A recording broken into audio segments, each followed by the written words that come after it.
Hey, what's going on, everyone? It is David Palmer, the Leo King, and Brian Scarborough, Fixed Air Moon, here for Spiritual Daddy on this solar eclipse of 2022 in Scorpio, October the 25th, 2022.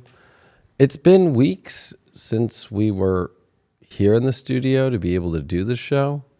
So it's really good to be back. I hope everybody's been doing really good out there. And it's, of course, really good to have Brian here with me. Oh, it's so good to be back. I know. It's so good. And everything changed. That trip to Texas got us on actually a way better schedule. They wouldn't know it by watching this show live now. We just had issues. What's new? But yeah, we've been waking up before noon out here. It's crazy. Yeah, it's been a cool change. I don't think people would believe it. Right. I would respond to a couple people on Instagram at 10 a.m. and they're like, "What the fuck are you doing awake?" Or people think I'm like, "Oh, you're just up on a good one tonight." I'm like, "No, I'm up." Up. But that's been kind of a good way to kind of look at Scorpio transformation. Yeah, in a positive light. And I think also, meme astrology, they always look at the date, but it's always the buildup that shit's happening to the date of an eclipse or to the date of a full moon or to the date in your own chart. People always go, "Oh my God, my Saturn return is going to be on this day." I'm No. It's going to be the whole time. It's a process. And it's a process and it's a buildup. And I think that's what's kind of crazy about these times is I think astrology is growing and I think people are starting to get it more. But I feel like, there's astrology and then there's, I don't know, cake astrology. I love donuts, so I'm not going to put down donuts. No, they're great. But it's especially with this eclipse energy, they say the same things. If you go to the same meme pages and you go 4, 5, 6 months away, you'll see the same thing and then they'll just throw in the sign. That really, honestly, has been something for me especially that's been doing this since the late 2000s online. The fact that people take that now, we used to laugh at that. Now, it's glorified. It's the clickbait astrology, right? It's the catchy little reels or the catchy little quick hits of the really basic stuff and kind of mixing it in with humor. And I feel like that really catches on and that I think it all has a place, but when you get down to the bigger shit, when you start looking at really the mundane influences on the planets and oh, this is actually a much bigger deal than whatever's going around on Instagram, It changes it. Yeah, well, it's been very annoying. And I feel Scorpio brings up things that annoy us, just like Virgo, but I would say Scorpio's way more pissed, deeper, emotionally connected. But it also brings up a lot of good. I'll be honest, I've been feeling the energy of this eclipse has been a lot more positive. And this one's fucked in my chart. It's conjunct my Pluto at 29 Libra, square my sun. It's right on your progressed moon. It's on my progressed moon. And it's been great in every way. But that's the interesting part to it all is eclipses are moments where we're in the blind. Mm-hmm. So I don't really consider the eclipse energy until after. Not gonna lie, 8 years ago on this eclipse, I did pretty good on the eclipse day of October 23rd, 2014, but that led to November being hell for me. And then all the way until June and July of 2015, once we were on the other side of those eclipses, it peaked the shit out that I had to go through the 6 months, and then I was able to get through. So sometimes, you can't be confident in eclipse times when they're just happening. No, I'm with you. You know? I think that's like the best way to look at it is like in the moment, like nothing crazy is probably going to happen. Like we're probably going to wrap this show up around the time of the exact eclipse, and probably nothing, you know, extremely cataclysmic is going to happen. But it's like a 6-month energy. Like this is just the start of a new energetic slide, which is heavily focused around Venus, Yeah. which is heavily focused around Mars, Pluto. I mean, it's definitely going to, there's like uncomfortable situations looming in our lives in some way, shape, or form. It doesn't have to be a bad thing. It can push us, you know, to create and go north node that shit. But, Which has that instability of Uranus there. it does. And I feel that taking endings of things that aren't moving forward, I know that's a simple way to put it, but if you connect it to, if you just think of this dark moon in Libra, Michael Luton posted about this today. And this is what I was feeling already with some of my talks with the Saturn-Pluto conjunction of Capricorn in 2020 and then the 83 and 84 one. This is where there is no more crazy energy in the Libra Scorpio beginning zone. Like this is the kind of nail on the coffin of the 80s. Right. And that's moving forward. And all the energy that's happened with Saturn and Pluto that are now direct and about to finally separate. Now that's going to take some time, but this is the direct motion of both. That's like, hey, we're out of the Saturn Pluto. We're moving into different Literally signs. new signs. Yeah. Like, And we're going to separate more than 30 degrees. So there is I think the downfall is, I think I would have rather taken the 80s transit just of life over the last 30 plus years. Because what we saw in January of 2020, the energy of like thinking it's just all going to go away and go to some new thing is not going to happen. Like, sure, there's going to be moments where maybe, I think it's up to the person and the soul. Like, are you going to fall for it still? Like, it's going to be, that's going to be the same thing. Are you going to fall for it or not? Agree. You know what I mean? It's going to continue. Right.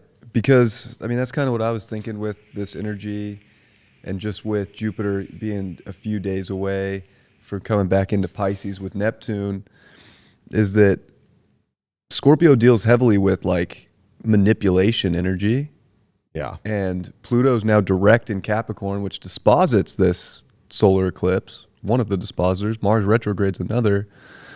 And it's like, you know, what are the overarching powers of society going to try to do to use fear and propaganda to manipulate the collective? And I know we've seen this. This isn't like new at this point. Like 2020 showed us like how well fear can get the herd to move in a certain direction.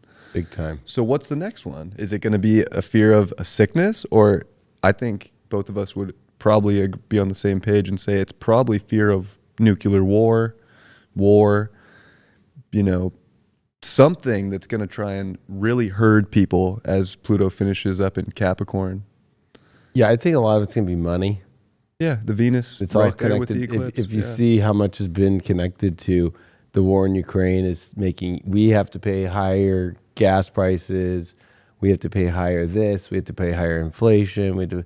They're blaming it all on whether it was the pandemic, right? So it's all coming to our pocketbooks.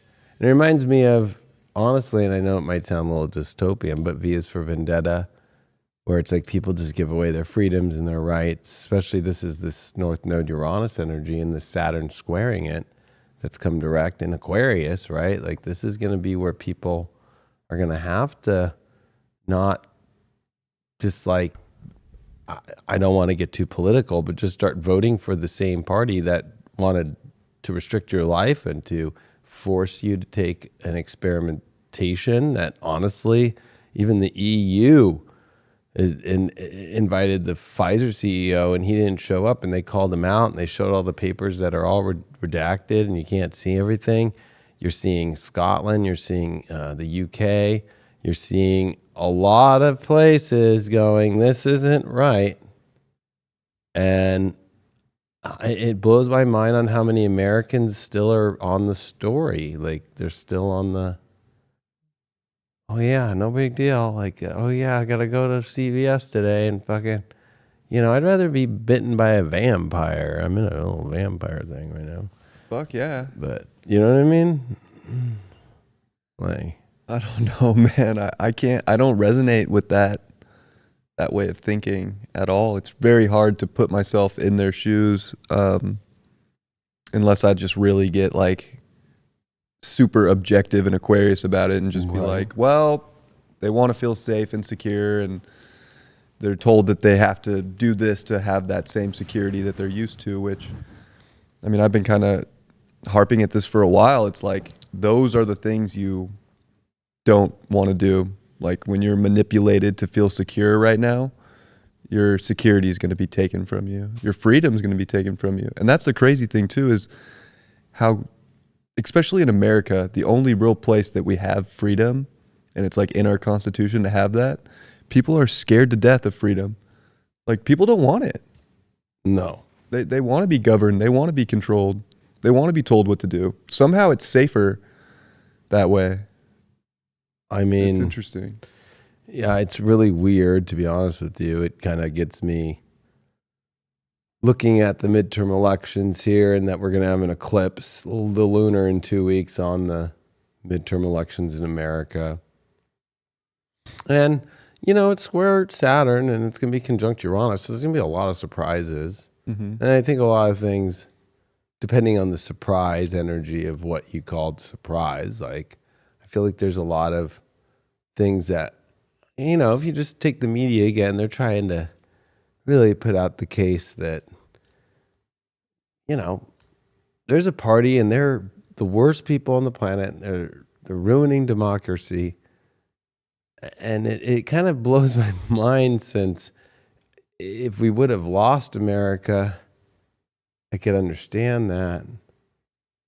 Or if there was like a actual coup that Hillary Clinton just came out and said is happening, right? I saw that. I couldn't believe it. Right, like, and she's a Scorpio. Like, this is desperation times for her. It just blows my mind that, like, what? Like a coup? It wasn't like there was all these people, and she's trying to use the state senators, which they're in the Constitution, and the Electoral College is allowed for the electorates to make the choice. It's not this federal voting system. Like she's lying to people literally. And that's the crazy part. She basically came out and said that the Democratic Party is going to cheat in the election. Yeah. But she did it by blaming the radical MAGA Trumpers, that they're already planning to rig the election. And it's like, weren't you guys the ones saying that elections can't be rigged? Not in this country before, like wouldn't happen. And then they're coming out saying, oh, they're going to do it. Like, so you mean you can rig an election? Is that what you're saying? I mean, is that what, like, it's absurd. Yeah. And I think that's the scary part, is that this Scorpio eclipse with Venus conjunct, I mean, we had it before in 2014, but this one's different. We had that Sun Venus and that inferior conjunction at 29 Libra, which is intense. It's intense, and it's rare. We haven't seen it there before in our lives. Right. So I feel like there is justice coming, and Pluto's going to take a minute here to get to 29 Capricorn and square that spot. Mm-hmm. But we're starting to see the justice stuff pop up. I mean, it kind of surprises me that the European Union is leading the way and actually doing an investigative committee into the pandemic and the companies that made the experiments. They're actually doing it. That is surprising. And especially because they look like they're kind of on their, like that's going to fall right. apart anyways. So it's interesting that they're in the mix trying to almost like do the right thing, like as like a saving grace, but they're also like, it's kind of all falling apart at the same time. Yeah, and a federal judge is also looking now into Fauci and the White House, so the executive branch, into having to testify about their tactics. We'll see if it goes anywhere, but that was announced this weekend. And I was like, you know, at the same time you have them attacking Trump like crazy, or Steve Bannon. It's just it's a crazy moment, because it's about the people now with North Node Uranus, and it's been. And I just feel like people are really at a place to where we have to like all see, not even get connected like politically, party wise. Even though I do feel that, unfortunately, if the liberals want to tout democracy, right, instead of it being a republic, it's like okay, like you have to then go get the side that's going to remove the people that have been retarded and dumb and have done the craziest psychotic things. But I feel that because we all have to band together and not fall for this story. You know, Uranus is exalted in Scorpio. Because if we all have the same passion and the same intensity and the same drive, we don't let our values get in the way. We find a common value. Can move mountains. We can move it all. And that's the hard part with Uranus and Taurus is, you know, somebody addicted to their mask and going into CVS proudly.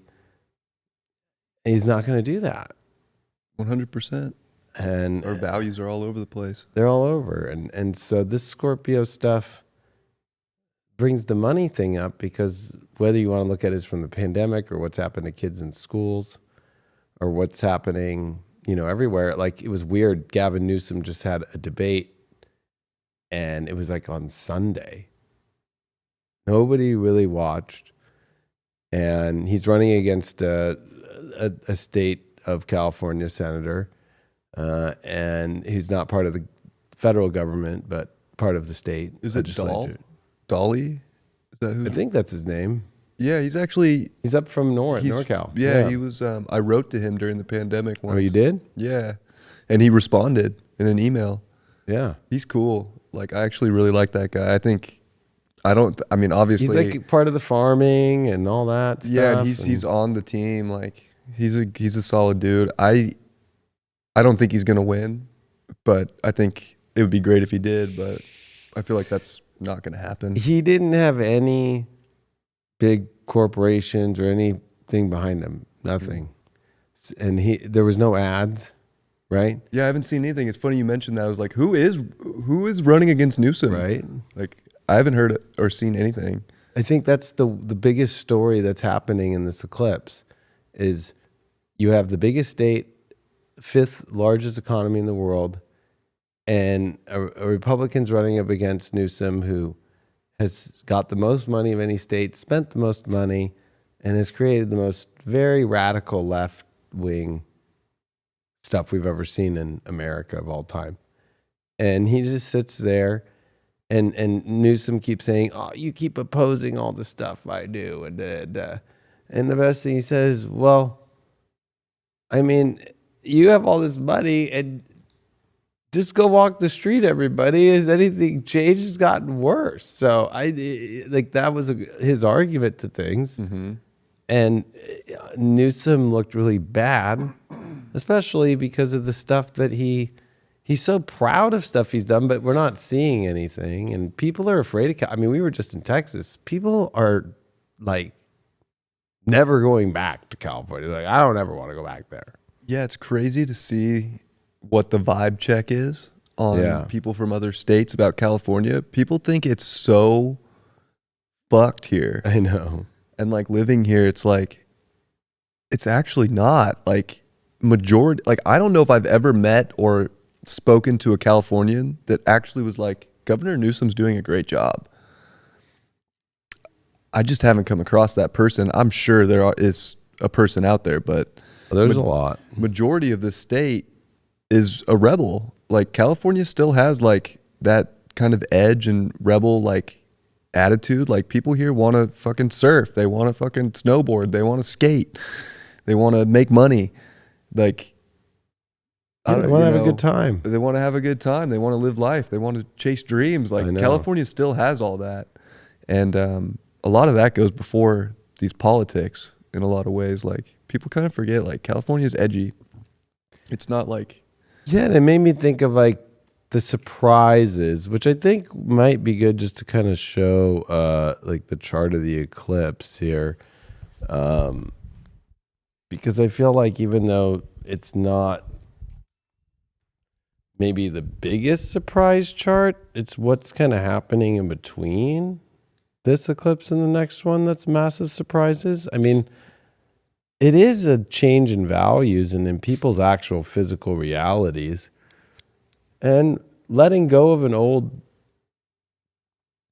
value system, letting go of old people. I mean, it's definitely connected to relationships, how much Libra and Scorpio. Oh, and just all the Venus that we've been through. I know. I mean, there's relationships are insane right now. They're either splitting completely. There's either repulsion in relationships or massive like magnetic attraction.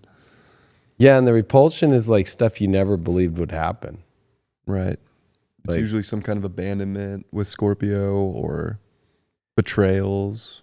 Yeah, or just people just completely got different, values or projections to however that might go.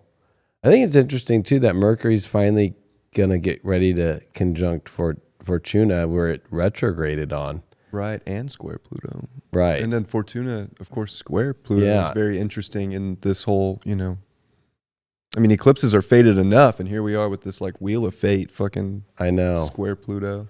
And still in Libra too, and that Mercury's gonna catch up to it, and that's, I think, gonna be where things start to unravel in really weird ways. And that Saturn's direct now in Aquarius and Pluto.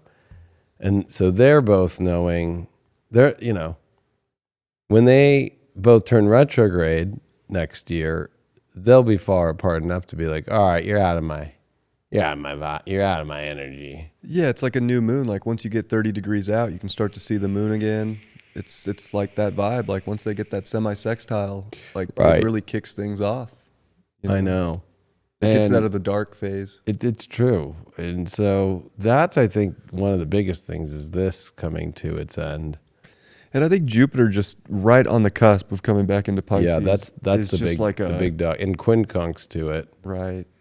And that's an interesting one because they're both Mars-ruled energies, Aries and Scorpio. Absolutely. And Mars is stopped. And Mars is literally stopped just 5 days away from a retrograde. Yeah, what's the speed on this eclipse? Mars is at 4 minutes a day. Yeah, just posted, right at the boundary line of going out of bounds. Like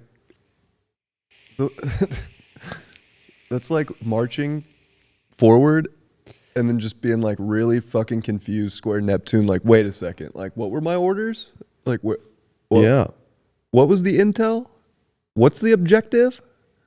I think it's about keeping it simple.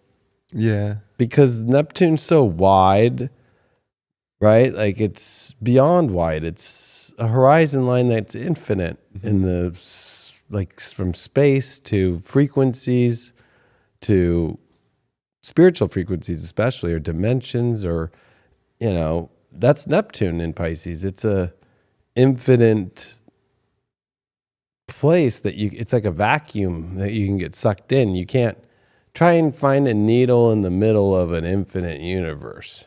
Yeah, it's like getting dropped off in the middle of the ocean. You'd feel like you were lost in space. Right. So I feel like it's about what's close and in your environment that's making sense and that you can do something about, and whatever you can't do something about, you have to learn to let it go. There's so much about letting go during this eclipse. Yeah, most of it. And that was the thing that I was looking at Saturn direct for, is like the maturity that we have to have as individuals to be able to detach, to be able to be objective and make smart moves in our environment, and like really intelligently, like not get too hyper emotional, hyper fixated on a lot of different things or projections, because we might see a lot of really weird shit through medias, black screens, whatever it's going to be. But It's like, coming. your environment's what is important. Yeah. What is actually going on around you? And if you can like redefine that energy and make it what you're growing, what's beautiful, what's creative, like I think people are going to do fine. If they're in that place. Hopefully, like If they're in the, because I feel like with Jupiter retrograding back into Pisces, with Neptune being there, and this is once in our lives, and we haven't seen this since 1856. yeah. And that propaganda was crazy. And this propaganda is crazy too, but it's just manufactured in a way that could be distributed way quicker. And with Mars being in square to these spots, you know, I just feel that this Mars retrograde through Gemini, you know, you're going to have to just stay with the simplistic stuff.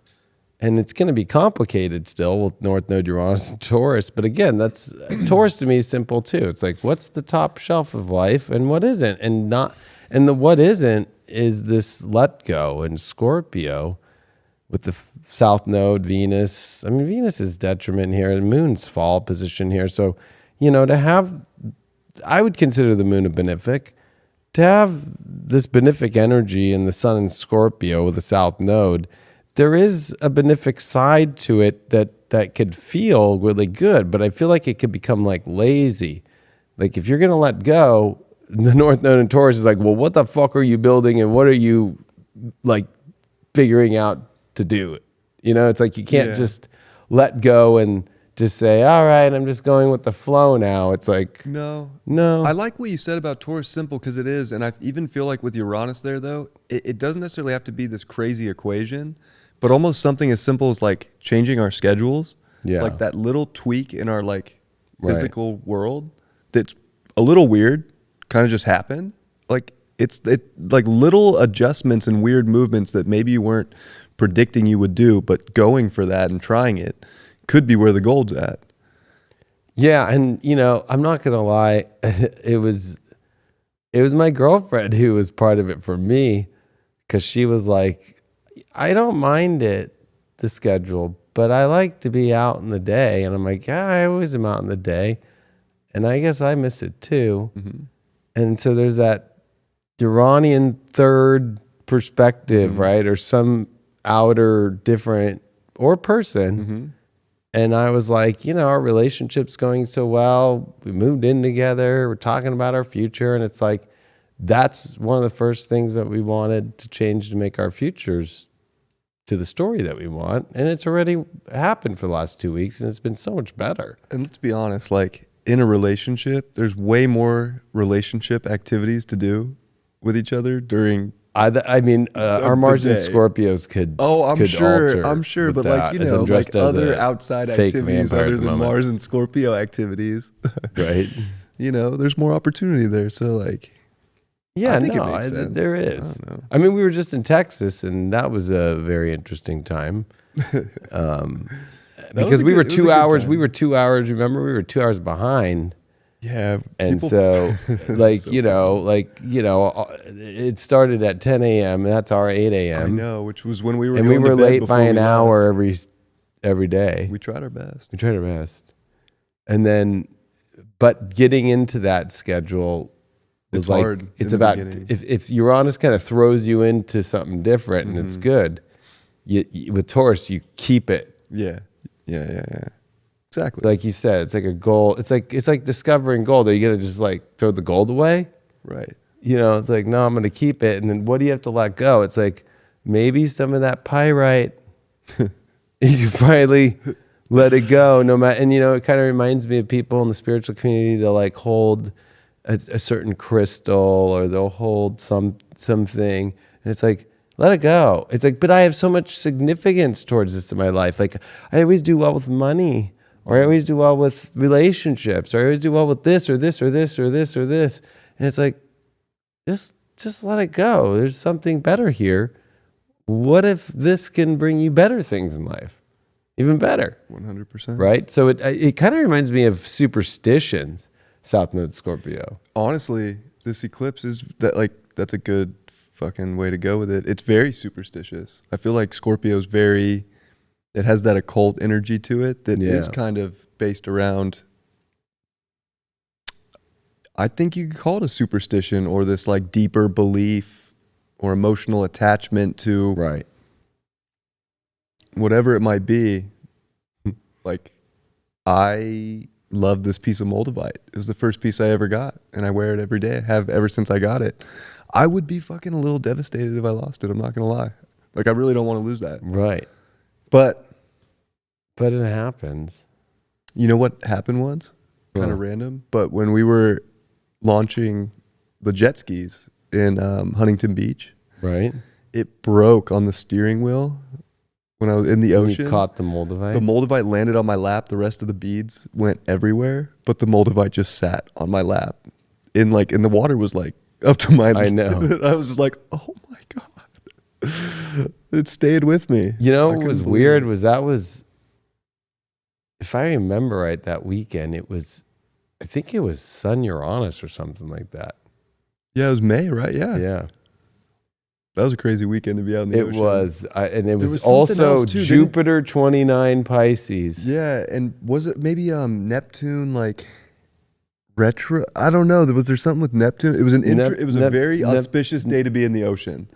Yeah, because Neptune retrograded in June and end of June, July. So it was Jupiter 29 Pisces, and it was the Sun and Uranus conjunct. Yeah. And I remember being like, I'm going to go out in the ocean and race, and the waves were huge. Huge. Not just like saying, that's not a big fish story or big wave story. It really was huge. Those waves were bigger than when they had the U.S. Open. I know. And I remember being like, well, I guess Poseidon's, I'm going to go into it and see what happens. And it turned out great, although I did get fucked up. But it was fucking worth it. And the pictures were worth it. That's a very Jupiter thing, too. It was scoring my Neptune. And I was like, oh, shit. But I feel like it's interesting just even talking about Jupiter, like you were saying earlier, being in Aries and retrograding. This zero point gives us confidence no matter what planet's there. Straight up. And the fact that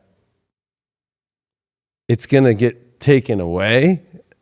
Already Jupiter retrograde in the summer felt deflating. Yeah.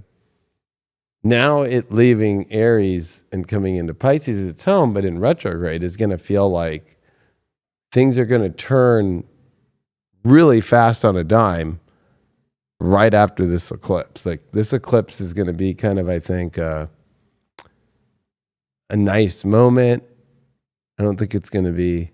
No, I mean, but there's going to be some stuff. Like we really feel this energy for the lunar. The lunar's going to be insane. Yeah, I think I'm sure some people are going to feel this one pretty instantly. Like it will happen for somebody out there, but I feel like we start to see the big like start when we get the lunar eclipse. Yeah, I agree 100%. But I also think the Mars retrograde that's coming, the fact that the solar eclipse is in Scorpio and that South Node dispositor is Mars and Pluto, and the fact that Mars is stationing ready to retrograde for the first time since 1943 to completely retrograde in Gemini. It's going to be crazy with the square to Neptune and all of this. And so I think it's almost like, it might sound crazy, but I feel that Jupiter at the zero, point of Aries right now is literally keeping us together. It's a saving grace. Yeah. To have courage, to keep believing in ourselves, to keep moving forward. It gives us a lot of power and like a lot of belief. Like the more you believe in yourself right now, because that's the other weird part about this, is Chiron with the quincunx to the South Node. Like, and then the Mars square Neptune, like there is a lot of martyrdom in the world right now. Like there's a lot of, it's not going to work out, fear. And the ones right now that believe in themselves and are like stepping forward courageously and staying strong, I feel like it is a saving grace for a lot of us, especially, as we find what the deeper passion is that's kind of moving us right now to keep us going? Like the belief that that we have it or that we're gonna find it. You know. I'm laughing because as you're saying all this, I literally was taking this trench coat fucking thing off. I wore it when Johnny Depp trial happened, remember? I was gonna DJ Don't Trip as a vampire. Didn't happen.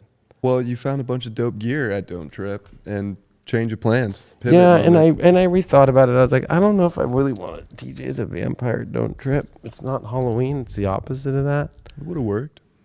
But I think it's funny because like there's a lot of bailout energy that might not be correct, right? Like good bridges, good things. People could be bailing out because they're just in. I don't know why the word narcissist came up, but it's almost like kind of like an egotistical, I can't let go. It has to be this way. Mm-hmm.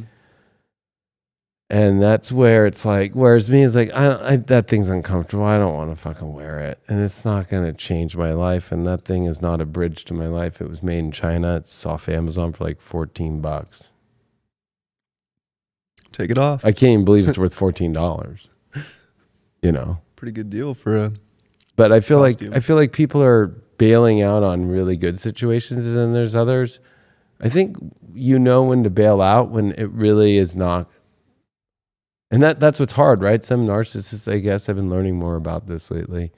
They don't care. They don't have an emphasis on like people's feelings other than there's themselves. no empathy or compassion for others, right? So, you know, like if you're letting go of something that you just don't like and it's not affecting anybody, it's a little different than when it's affecting another party or another situation. And there's been just a lot of that going on. And I think it's all about being the bigger, better person right now. And if people can be that way and the other side doesn't want to be that way, then at least you scored the best that you can on the ticket. And then you just keep moving on into the areas that are good and focus on where it's good.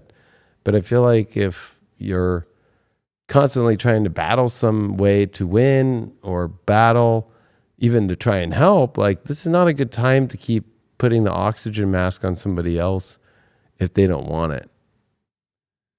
You know?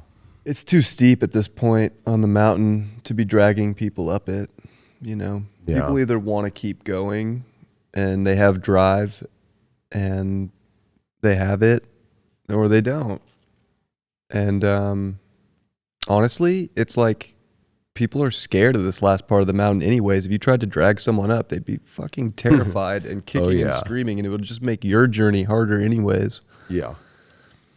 And I think that is part of the cutting loose that could really help people, you know, with this energy.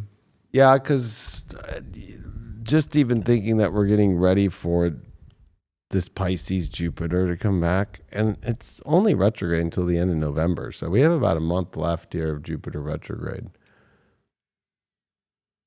But it's not happening in the right place. It's happening at the worst spot. Oh, those last degrees of Pisces are not. They're not fun. Cute. And the fucking fact that Neptune's here, you know, it's a battle of, this is my house. No, this is my house. And it's two brothers, you know, Poseidon and Zeus. Poseidon doesn't have any kids. So, you know, Jupiter didn't get all of his kids in the best way either. He raped to get his kids, a lot of them. So, you know, I think it's really weird in astrology that we give the benefics like, and it's a meme astrology thing, like Jupiter. It's just like, fuck. That guy did more malefic stuff. Zeus was you know, he's kind of a fuckboy, right? Mm-hmm. Zeus kind of has fuckboy energy, you know. Maybe honestly for ladies, I know we had Lauren on and we were talking about the asteroids. Yeah. The fuckboy energy is powerful Jupiter aspects and maybe really strong Jupiter stuff in a weird place. Like, believe it or not, that's Zeus. Like, I'm just gonna go fuck what I want. Yeah. And think of like Andrew Tate, right? Like he's fucking all Sag. this stuff's all gonna hit him so hard. That guy, like, I don't think people realize that guy's like not even close to dealing with what he fucking even already has dealt with. Like that 22-degree Sun Uranus conjunction. We looked at a bunch of his stuff. It was like, and his progressions were getting bad. I was like, ooh. Yeah, he'll come up again.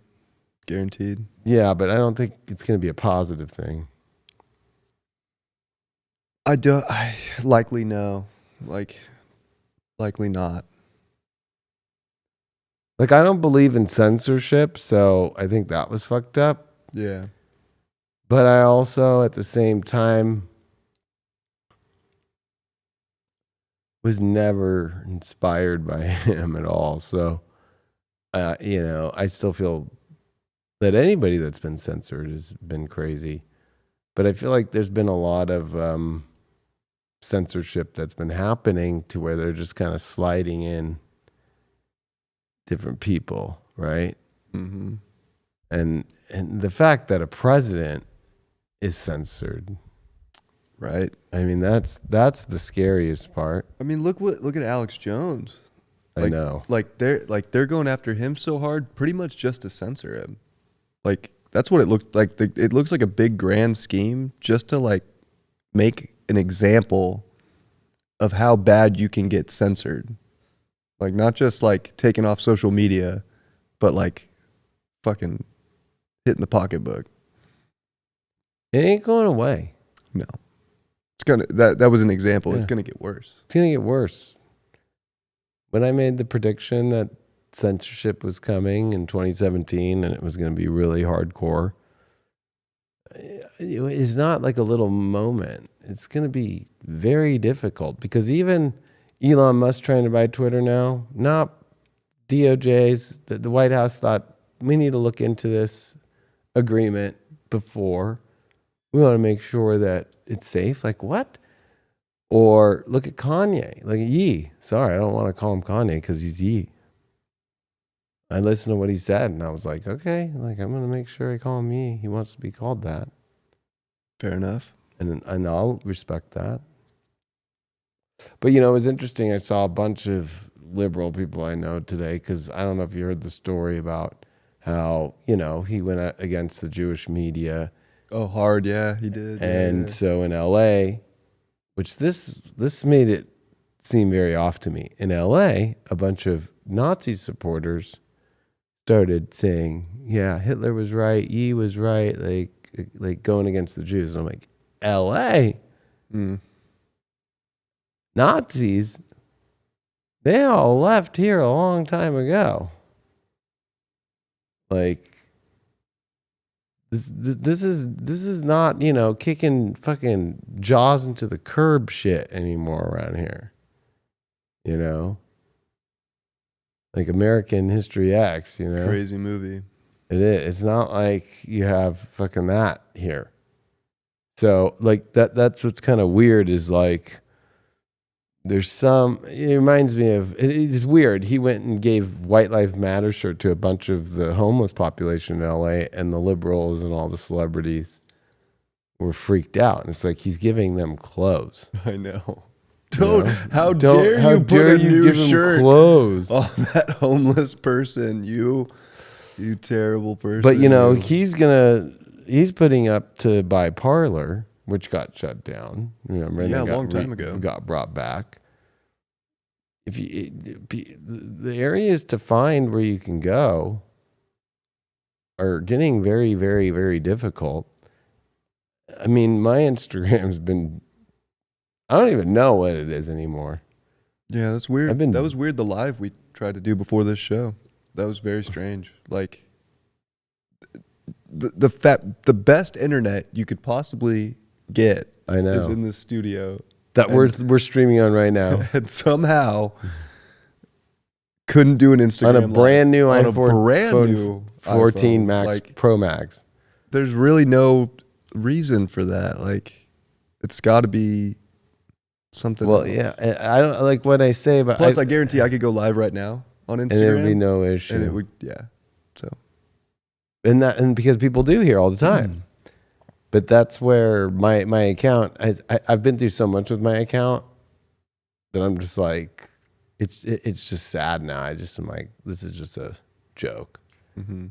And, we're in a world to where, I mean, if you even think about books, like, did you see that the I did watch the first part of the documentary. The second part's coming out, right? The Anthony Fauci movie, right? The real Anthony Fauci movie. I do want to see that. That website got taken down. The website, the SSL certificates, fucking got taken out. So, now when it's hitting websites, that's next level. Next shit. level. So I feel like we can't be afraid of this stuff with all this Scorpio, but it's about understanding your resources and understanding how you use them and understanding how to position yourself with Pluto and Capricorn here. Like, I'll go into the Alex Jones things because you brought it up. His way was, I'm going to give the info out for free, and then I'm going to make money through selling products, like supplements. But because he had it free, there's no terms of service for only the products. The privacy policy at the same time is nowhere near to protect him at the same time. So when I say stuff or you say stuff on High Vibe on the network and people pay for their subscription, right, it's protected that I can't get sued for it. Exactly. So this is where people are so blind with Pluto and Capricorn. Is like, when it comes to censorship, that the only way through this stuff is creating your own networks and having it to where people have a exchange to where that they have to agree to that you won't get sued, and then that content can never be distributed outside. So it can't be used against you ever. And this is where, I think a lot of people, they still haven't got it. For somebody like me watching that, I was like, thank God. Right. For myself, I feel horrible for him. I don't know why he would have made more money having a subscription than selling supplements. I mean, he would have been able to pay that crazy fucking. I don't know. I heard it's up to almost $2 trillion now. $2 trillion. Yeah. I mean, that's like what they're trying to get. They dropped it. They had it at $1 billion, and then they dropped it to like 600 and something million. It's at 2 trillion. Well, I think it was at like 2.75 trillion originally, and then maybe it got back down to $1 billion. Now it's down to 600 billion. But like for him having a theory. How do you make money? And then again, fake what other people do, he didn't tell people to go do any of this stuff that they did to the families, right? And it's like Trump, right? Like when he says, we got to fight for our country, he's not telling people to go fight physically. No, he's saying use the system to your advantage. Right. Participate. And so, and they're getting him on what other people did, which is very Aquarius Saturn lessons, which means that I don't think Trump's going to get in trouble, and I don't think Alex Jones is going to have to pay all that. No, because Saturn's going to teach. He doesn't have that kind of money. Saturn's going to teach people that what other people do is not your problem. Right. It's like if I tell everybody that I love cigarettes and then they go smoke cigarettes and die from it and get cancer, that's on them. But I think this is where it gets into the shot, right? They just did a really good way of making you feel like it was safe and effective and all these things, and it was tested when it really wasn't the way that they said it was. That, guess what? Not only do they have laws that have been around since, I think it was, I learned this from the real Anthony Fauci documentary, but that all those shots, right, before the ones that we saw for this pandemic, are all blanket protected under an act that they can't get sued, right? Right. So again, the pharmaceutical companies, like Pfizer and Moderna, they're all just laughing. Like, they played the game right. Like, they knew. They played the game right, and people fell for it. And then the government did it in a weird way, because the government makes the contracts, and the government owns shares in Moderna and stuff like that, and patents, and does that stuff. So they're just laughing at all these horrible situations, which are really bad. But people fell for it, and it's the same thing of people falling for, if you're dumb enough to listen to Alex Jones and go do something stupid like that stuff, then you're dumb, and it's on you. It's not on the person. But it's a little different, though, because he didn't tell people to go take something, right? Yeah. Like, that's where, this is a weird line that these eclipses are going to try and find the boundaries of, and what the real implications to those boundaries are, and what is the other, and what are you responsible for, and what are others responsible for. I mean, if I was with a friend who said, I'm going to sell drugs today, and he leaves and goes and sells drugs, I won't go to jail for knowing about it,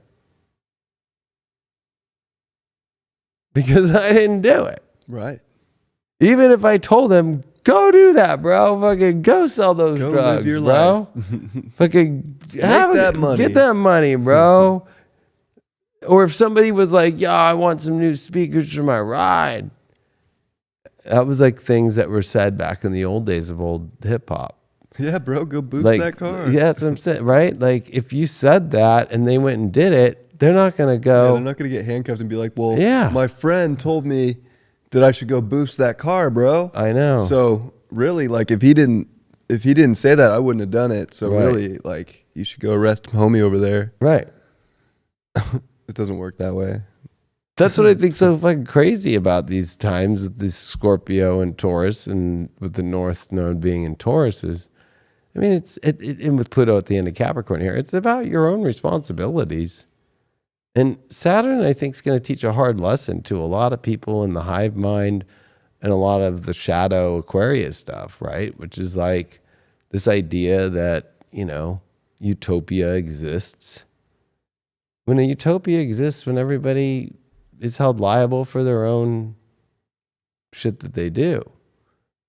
I think it just becomes a different question when when you're in positions of power, or you're in places where you're lying and people are dying for it, and you're telling them exactly what to do. Like, put that in your arm, and let somebody who's not really even trained shove it in you, and telling people it's safe when they know it's not safe by data, and then saying that don't question the science and censor you if you like that. Like, the list goes do. It's like, holy shit. But it's like interesting now that you see the censored people are like one-off like things that are like, what? You know what I mean? And then the people They're who not are even not necessarily telling people what to do either, like the other side is. They're just throwing out information they discovered. right. Like, look at this. Right. Look at this study I found. Yeah. Check this out. It says this, and this. And they're like, oh, well, that wasn't supposed to. It's not like they're like, that's where it's a very manipulating time. It is. I think it's really funny because they're really trying to hit Ron DeSantis hard as a book burner. A book burner. Because he's not allowing the transgender sex education books to be part of the curriculum in the schools there. Now, I understand, we're in a free country and anybody can read what they want. Right. But this is where parents have made the decision too, right? Like they don't want their kids learning that stuff. I don't know if that needs to be curriculum for education. Like, well, when the science, if we're going to use science, like it just came out that from the FDA that these, hormone blockers and like these blockers of puberty blockers are creating horrible side effects, like extremely bad. oh, And weird. then what goes with it is this kind of like, it's okay. So if they're going to say that he's burning books, then let porn be in schools for kids. I mean, pretty much. Right? It's just like there's certain things people have to learn on their own. Like there's certain things that school's here to teach you, to give you an education, but there's certain things that are life lessons that you learn throughout life. You figure it out, like your gender. Right. I think they could figure that. They're going to figure that out on their own, one way or the other. I don't think that needs to. Like, why do we got to groom these people? Or like, that's where I don't like it. Is I feel like it's forcing it into their consciousness before they even might be ready, and then they're just like, well, that sounds like I could fit into that. Or it's popular, it's like catching on, so then it's like people jump into something to feel more acknowledged. Like, I don't know, I just feel like people need to make those type of decisions on their own. Like, it just does not need to be a what's the word I'm looking for? It doesn't need to be the front driving seat of information. Exactly. People because are going to figure it out and do their own because thing. I mean, think when I remember getting we're going to get fucking Scorpio. I remember getting puberty hair and being like, whoa, this is fucking crazy. Yeah, I thought it was crazy too. I got it before all my friends. Right? Like, yeah, I had fucking pubic hair I had armpit hair when I was like 11. Yeah, so you get it. Yeah. That's a moment of, okay, well, and that you naturally want to figure out all those things on your own. If it's thrown in your face before you even have it, you don't even know what it's like. Right. So I just feel like we're at a time where boundaries right now, there's always got to be a boundary somewhere. Totally. Otherwise, that's what Scorpio teaches. And Taurus is also the same, right? It's like Taurus is the farm, but Scorpio's the gates around the farm. Taurus is the big machinery at the farms, and Scorpio's the fucking, the way to make sure that you don't cut your hand off. Taurus is like, I have, right? Right. And Scorpio's like, give me that. Right. I want that. I want what you have. So like, yeah, there has to be boundaries or else everybody's just going to take from somebody else. Which is kind of scary. It is scary. It is. That's not, that's why boundaries are important. Like you said, like there's got to be some rule. There's got to be. I mean, that's what Pluto and Capricorn's speaking of now. It's like what rules are not in stone, but that are morally correct and of good character. Exactly. And I just think it's really interesting that this is going to be, I think, better understood in your own life right now about what's happening in the world by the relationship situations, by the way that we look at our own values, and we all change our values. This is part of where Venus and Scorpio is positive, is some values run tired. Some songs, or sometimes some genres of music, we get over them and we find something new and different, and we go through the process of changing. But we might not have ever found that genre that we like now if we didn't go through the genre anymore that we're over. It's like it's very Goo Goo Dolls to say it's a tired song on a tired radio.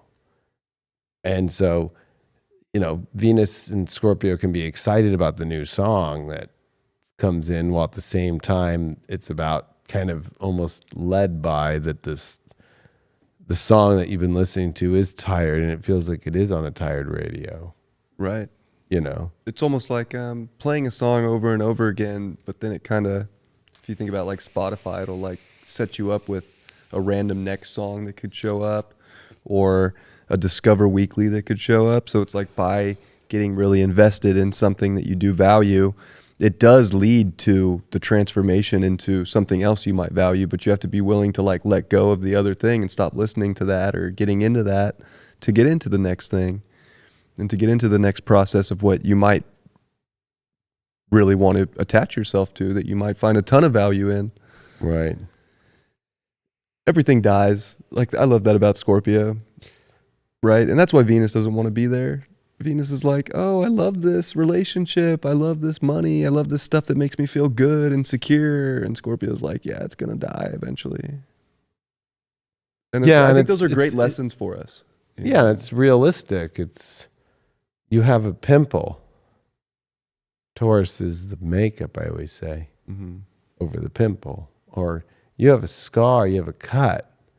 Well, Taurus is the Band-Aid, you know?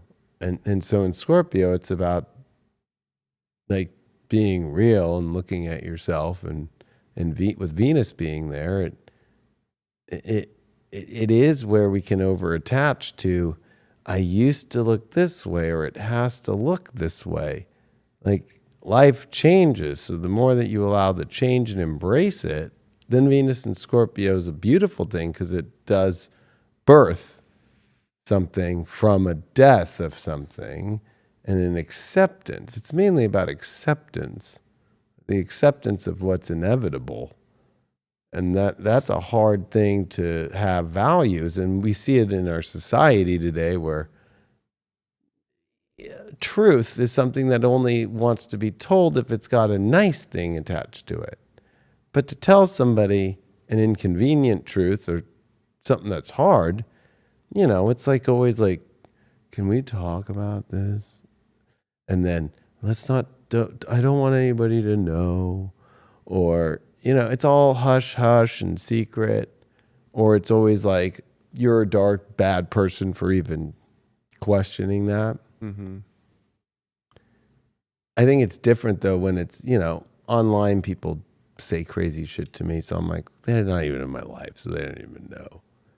But if it's somebody in my life and they're personal and they're close and they're around and they can feel and they can sense it, it's different. Definitely. And I feel like these are going to be the things that people are going to have to look at, because I got a bad feeling there's going to be a lot of projections on what I think's best for you, with Saturn being direct, with Pluto being direct, and then with Mars retrograding in Gemini. People are going to be saying some of the craziest stuff that's really not true, because if it's probably going to be a projection. And with all this Venus activity we've been seeing that is not favorable, even in Libra, like, you know, like I think the only favorable part of the Sun-Venus conjunction was that it was in Libra, and that it was rare for the star point to finally start moving here. And, you know, was at 25 degrees, Venus went direct in 2018 when the retrograde through Scorpio happened. And it's kind of interesting that Pluto has been squaring that spot, and the Sun and Venus started meeting at that spot. It's interesting having an eclipse in the middle of that retrograde. Yeah. Also. Right, I know. And that was kind of an interesting time. But it was.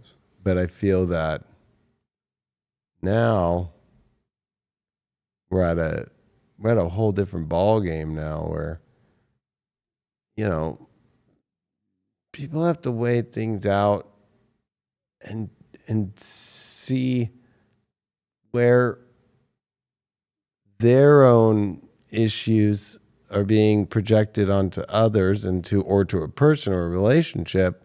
You got to look within yourself. It's a mirror. You can't just think that person's that person and that's the way they are and that's it. Like, you have to look at, like, well, where am I playing some of that out? Why am I attracting this energy into my life? Why is this person something that I see a reflection of myself in every day? Maybe not exactly, but there's a reason that we attract certain people into our lives. I think that's the mirror, you know. Venus always looks like a mirror, right? Kind of Right. Mirror. Like, Like, and that's what's kind of weird is these mirrors at this moment are getting more intense. Like to me, I mean, and I no judgment, but I feel like I can't see myself how many people, whether they got tattoos of the shot or Fauci or any of these things, like I'm just like, how could that be your mirror of your identity or your value system, which is really not a value system, you know, it's a belief. It's not a value. And so, you know, like, especially the more that's come out and the fact that humanity's been around as long as it has been and there weren't these crazy things and people made it through. And, you know, I look at our founding fathers and you look at the ages, you look at people even 500 years ago and they were making it into their 70s. You know, it's like the great big lie that's been told. I mean, I know that there's been so many people who died young or how many premature births didn't make it or how many babies died when they were back in the day. But I mean, a lot of it was sanitation. A lot of it was like, you haven't showered in 3 weeks and you're feeding your baby food next to the slop of shit. Yeah, I would say something's probably going to go bad. yeah. You know, like it reminds me of those two twins that were locked up by their family. Oh man, that was terrible. That's fucking terrible. And then they fucking ran out of the house. It reminds me of that movie, People Under the Stairs. And the fact that they had to eat their own urine and bleach and Lysol and poop. Oh my God, I've never heard anything like that. I can't believe they survived. That was some Scorpio shit. I literally can't believe that they survived. After hearing what they went through, like just getting fed bleach for like making a noise if they were in their closet.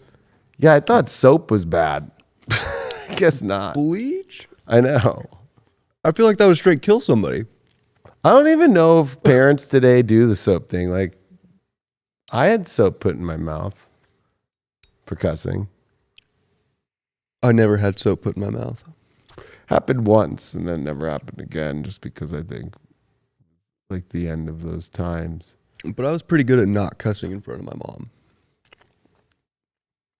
I like keep a Capricorn around mom. She did catch me one time on the phone though. I was at the park with my friends and somebody like came up and like knocked a basketball out of my hand and I was like, fuck you. Mm-hmm. And she's like, what? And I was like, I think that was the first time she ever heard me cuss. I was like 13. I was like, oops. She laughed about it when I got home, but she was like, I've never heard you say that before. Like, it happens. I don't know. My poor mom's heard me cuss more than I could even count or she could count.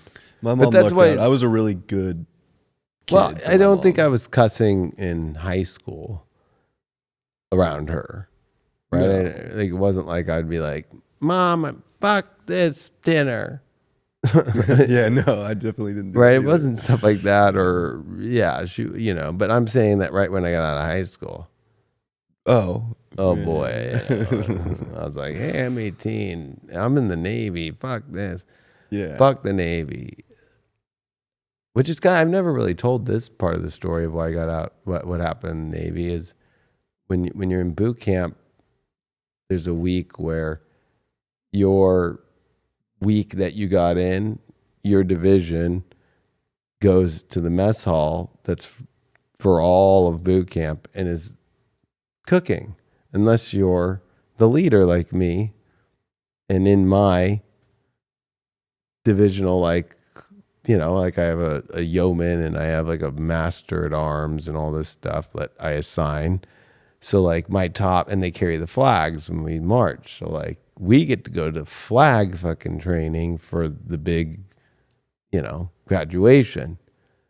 And so there's a room, and it holds the flags. And it's a weird rule that no officer is allowed in there.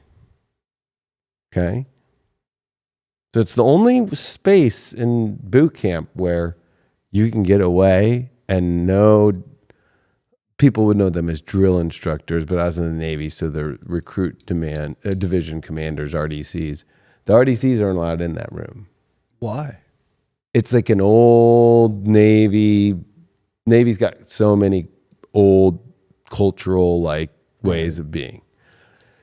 So, of course, I made out with that one chick, you know what I mean, in there on some flags for like 4 minutes we had.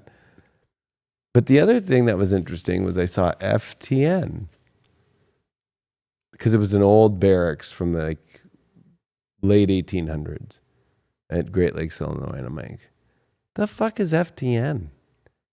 And so I asked around and everybody was like, that's fuck the Navy. Oh, shit.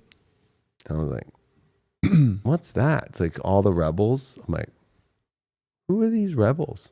So I got out of boot camp and FTN popped up. I was in Pensacola, Florida, and I was in another old barracks, and fucking I saw it in my bunk, fucking FTN. Like, what the fuck is this shit? So there was a lot of, whether it was Vietnam, right? Like guys who got drafted and got put into the Navy or stuff like that, like writing FTN. And all that kind of stuff. And I carried that with me through when I got kicked out. And it's a very small amount of people that get discharged from the military with an other than honorable and go to prison, where it's not like gonna kill me, right? Or if you get a dishonorable, like it's really bad. Right. You can't own a gun, stuff like that. But like fucking, it's very small. You're basically a felon for life?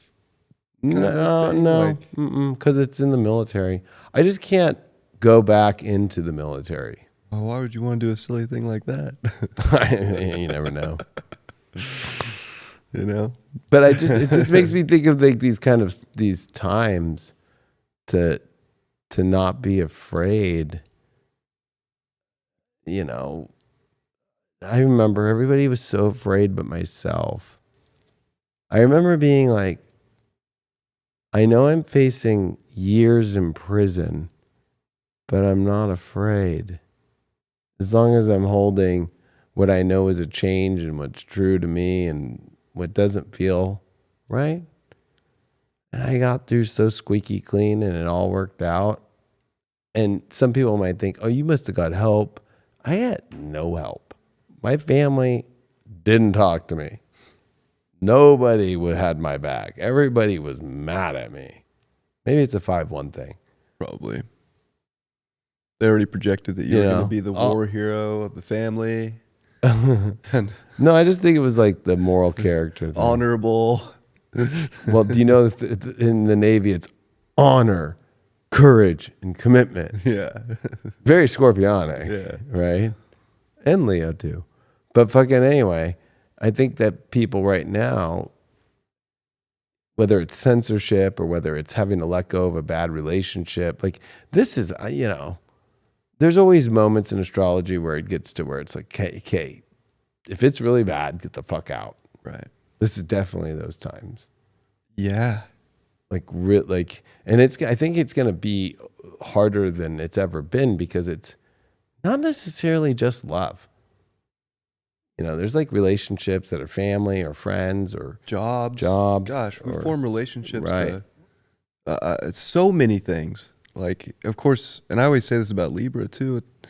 Like, people always want to talk about the relationships with other people or partnerships, and like, it's agreements we make with so many different things in life. Like, it's like these little handshakes or contracts, right, that get put out there to all these different outside, it's other energy that we take on. And then when it comes into Scorpio, it's like, do you really want to commit to that? So you kind of go through the weighing out and relating to whatever it is you're relating to. And then Scorpio's like, is this really where you're going to put all your energy, all your emotion, all your effort or not. Or where you've already put that energy in for too long and cycles ran its course and it's dying and there's repulsion. Right. It's like it really reminds me of a magnet, Scorpio, Pluto energy. It's like you put it the right way, you flip one around, shoots across the room. Right. Like one or the other. It is one or the other. And it is magnetizing and it's repelling. And that's how I think pheromones are, right? Mm-hmm. Like there's just pheromones on some people where you're like, oh my God. And others where you're like, holy fucking hell no. Mm-hmm. And that's very common in that way. But I feel like, you know, it's weird for me because the North Node in Taurus is when I did get kicked out and went through the prison thing. And, you know, for me, the superstition is, oh, every time it comes around, am I making the right choice this time, right? Like, again, me and the government. I'm like, ugh. Mm-hmm. You know, I've been censored so much, it's insane. Or had the FBI here or all that. Like, I'm always like 1 minute to wondering if they're going to try and black bag me. Right? But knowing I went through that transit already, that, you know, at the time, I didn't have one person except for the guy who I went through the shit with in the Navy. We both ended up in prison together. And a couple of my boys that were in my division with me or in my squadron. That was it. My family basically were so shaken up by the military showing up to their houses in full uniform. Like, where's David Palmer? What do you mean? Isn't he with like you? imagine that. I relate to being empathetic to that. Like I'm sure that would have scared the shit out of them. Or they were calling my family like, David pop up. Fuck. You know? And but at the time I knew what I was doing was the right thing. That maybe that's what's been easy for me to not waver on. My dad would have called it being a broken record of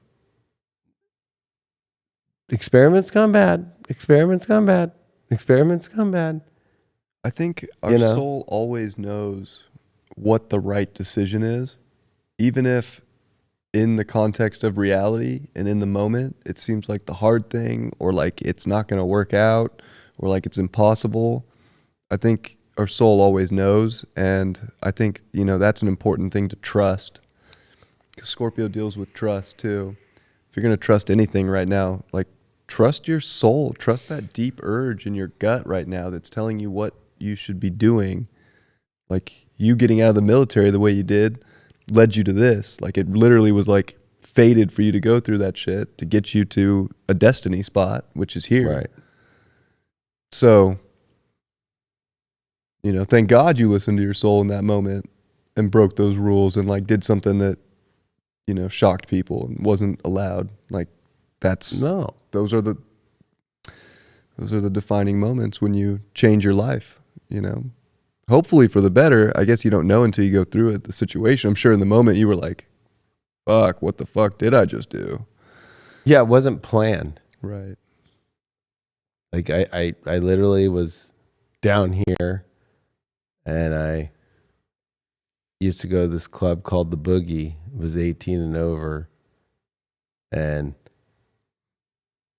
like this girl I really liked, like, you know, that's where the scorpionic south node can get you, and plus drugs, right? It was like this combo of like a hot chick that was amazing, drugs, and like not wanting to let go that ended me up in like, oh shit, I guess I'm doubling down. But at the same time, there was a part of me going, yeah, this other shit about it is all fucked up. It probably could have gone, I don't know. I don't have regrets. So it was a good lesson, right? But it's like some people are really just like feeling like my message is a tired song on a tired radio. And then others, it's like a fresh breath of life. Right? So for everybody, there's that. And you can't win everybody with a song of your life right now that is going to be the ultimate hit. I can't even tell you, you already know, tens of thousands that hate me right now. But when we were in Texas, we had a 13-year-old there who was smarter than everybody in the room and us combined. I know. And that blew my mind. I just was like, wait, what? One of the most impressive humans For and sure. souls that I met on that entire trip. Yeah. I was very lucky. I got to do a reading for her today. Oh, wow. I was like, wow. Like, I can't believe, like I feel like you already have this figured out. Like, it's so weird talking to someone that young, but energetically and like a soul wise, you feel like is like on another league. Like how did you get there at this age? Like, it doesn't make sense. Like, when I look at my life at 13, I know. I told you when she started talking at the event, I said, wow. I was like, at 13, I was just learning how to make sure the Hot Pocket fucking works good in the microwave, you know? Like, I remember learning how to do, actually, you helped me at our Airbnb. It was electric stove, which I had growing up in the 80s and the 90s. And then I got used to the gas of the 2000s. And even though it was a brand new fucking stove, that thing took fucking forever. Yeah, they take a minute. They're weird. It's and you just said, just plug, and I went, I'm just turning it all the way to the high. And I had forgot how electric stoves like tops work. Yeah. I was cooking P.F. Chang's Frozen. And fucking, that's just one of those things though. It's like, those were like things that was like the top of my knowledge. And I think like, you know, electronics where I definitely was very good with electronics, but being able to put an opinion out there, or have an opinion about things, I kept it all more inside. So it's maybe it's just like interesting too to watch the younger generation, the Pluto Capricorn one, really have so much understanding of the structures and what's going on. Exactly. They've like really done this before. They've seen sort of the hierarchies, the societies, the governments. Their souls have worked through this tiered system. Right. And they get it. And I think that generation is like crucial to where humanity is going. And I think it's no coincidence that they're trying to mandate jabs in these, you know, children at 5 years old. Like, yeah, they're trying to stop, because if we use astrology, they're trying to stop that generation that's...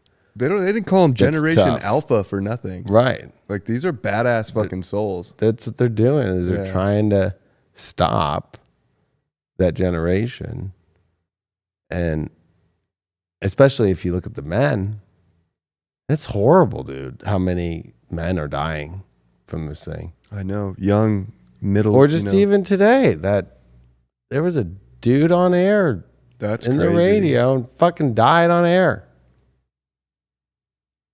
Guess what? Just out of nowhere doing the whole, you know, like how many more of that do we need to keep seeing? Especially fuck, you know. But I think to kind of close my little Navy story there, some people in there are like, the Leo King was in prison? Yeah, I was in military prison. And I got got out. I did 30 days, but I learned through that, and it was the same nodes as now. And I guess what's different now is, I'm not breaking any laws. Right? So it's like one of those things to where it was like, I signed a contract with the military, and you give away your rights for the U.S. Code of Military Justice, United States Code of Military Justice. So, I don't have freedom of speech. If I'm not at work, it's criminal. If I pop my piss test for drugs, oh yeah, I'm getting in trouble. Right? It's not just like a slap on the wrist. You can't be at work. No, you're going to restriction for 45 days. You're going to get court-martialed if it gets real bad, or you're going to captain's mass or whatever. So like that's the difference. But I think what's been odd going through this transit for me again is that how many people think I am breaking the law when I'm not, or how many people are accusing me of being this bad person. But I hate to be honest, like I was right. Big time. So, like I think of all my liberal Hollywood followers that left, and all these celebrities that left, and all these people that just fucking just like wrote me off. And I'm just sitting here not in a place of like glee about it, but more of like a sadness of like, not because you didn't listen, but just because you were willing to like, it was inconvenient. So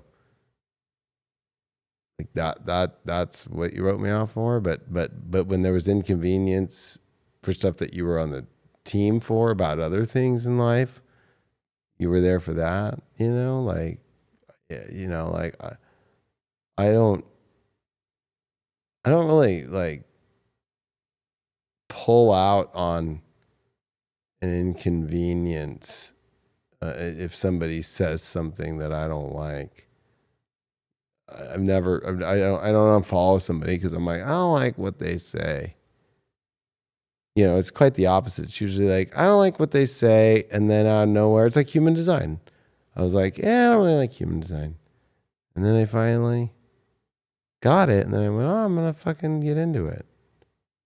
So, it's just that's just one of the things that, it's like Fords.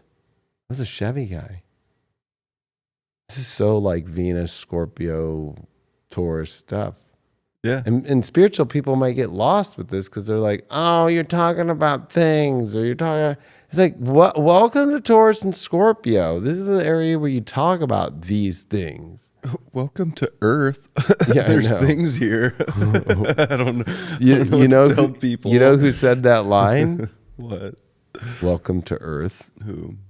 Will Smith in Independence Day, when he punches the fucking. That's right. The alien coming out of the UFO, he goes, welcome to Earth. Boom! That was such a good scene. That movie's what made him a big movie star. That was a great movie. It is a great movie, I actually. love that movie. I like, yeah. And even the second one was really good, too. And what's kind of odd about these times and these eclipses and this Saturn-Pluto direct is that we are in Independence Day 2. We already had it with Fauci and AIDS. That was Independence Day 1. But if you watch Independence Day 2, they come back harder and crazier, and they've figured out our weaknesses, and they know all the shit, and we have to find crazier ways to get around it, and that there's a third party that shows up to help.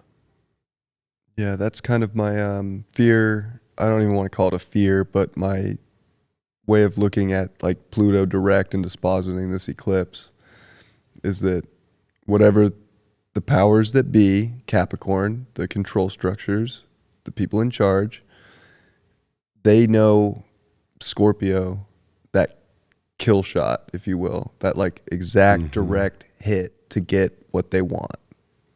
And they're gonna strike with it and use it to their advantage to get whatever it is they're looking to get. But it's all based around if people are actually going to be fearful and scared, Right. which I think that's the part of the South Node being here, and this being an eclipse with the South Node, is that I do think a lot of the stuff that shows up that comes from that projection is just a false flag. I agree. So it's easy to fall for it, but it's also not, because Scorpio's so black and white. Like, I feel like if Scorpio can be the scorpion and the eagle, like, you can either burrow in your pit as a scorpion, or you could be an eagle and like have that eagle vision, that eagle eye, see through the bullshit and soar above it. You know? Yeah. Well, it's fixed energy too, and it's about having some toughness through these times. You know, Absolutely. like you got to have thick skin. This is not a time for the thin skin people. You got to have thick skin, and you have to be willing to take some hits. You know, and I think that's been the problem during this time that we've been through, and it's all culminating. This Saturn Pluto that happened January of 2020, it's all coming into the lotus is closing, you know, and it's all coming in the closing, and it's really not a lotus. It's a Venus flytrap, like kind of sucking it all in right now. And you're going to have tough skin, because like what I got from Texas and talking to everybody, and even I might even have it fucking close to me right here. What do we got? And it was very and I've had this before. I do have it, and this was not planned, but Nothing's ever planned. no, I put it in this bag because we were there last night. I haven't emptied it since we got back, but I got this card from everybody there, and you know, it might sound great. crazy, but like,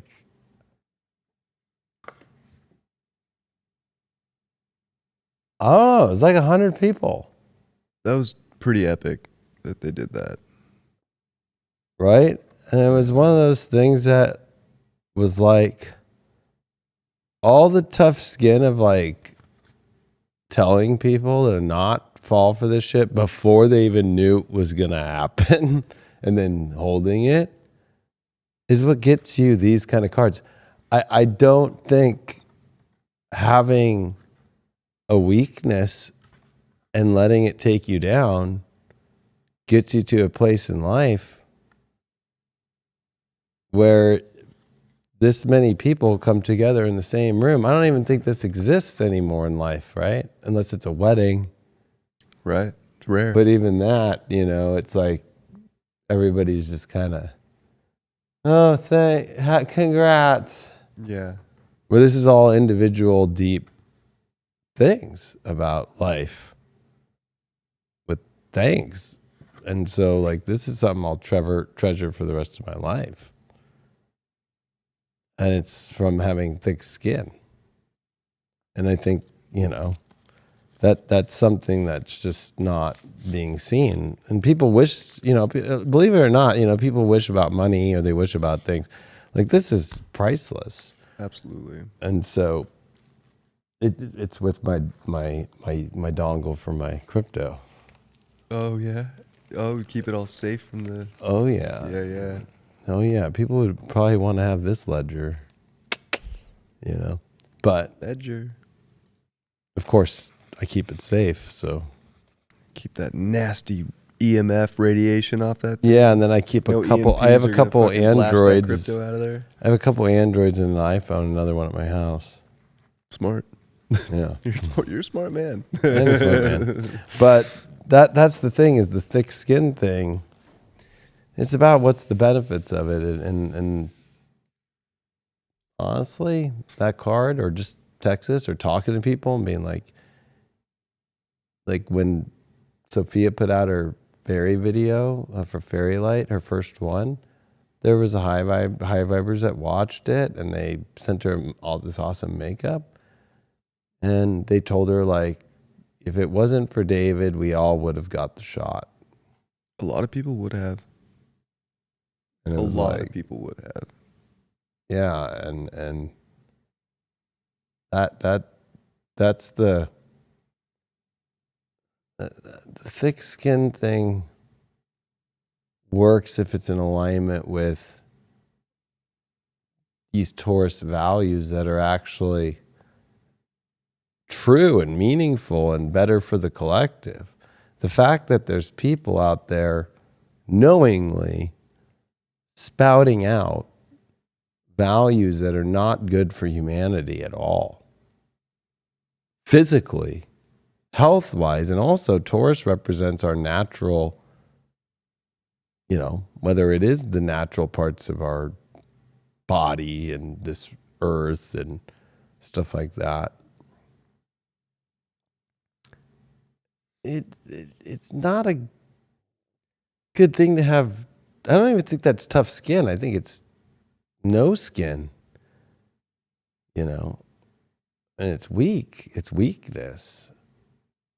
And it's weird that weakness feeds the dark so much, because you'd think the dark wouldn't want weak ones. That's right? exactly what they want. But it's weird that the darkness loves to prey on the weak because it's so easy. They're too lazy. They don't want to go up against a thick-skinned soul at all. Like that's too much work, and they already see the light. They already get the shit, and it's like it's a numbers game. And then they use the weaker people to tout off their stuff for them. Exactly. And that's really what these times are really looking at, and that we can never. Yeah, we have to let go of what's happened and move forward. But we have to remember, as this moving forward we're moving forward from 2020. From that is what we're in the forward energy of. And that might be hard for people to hear. What we're letting go is the 82 and 83 to then. Mm-hmm.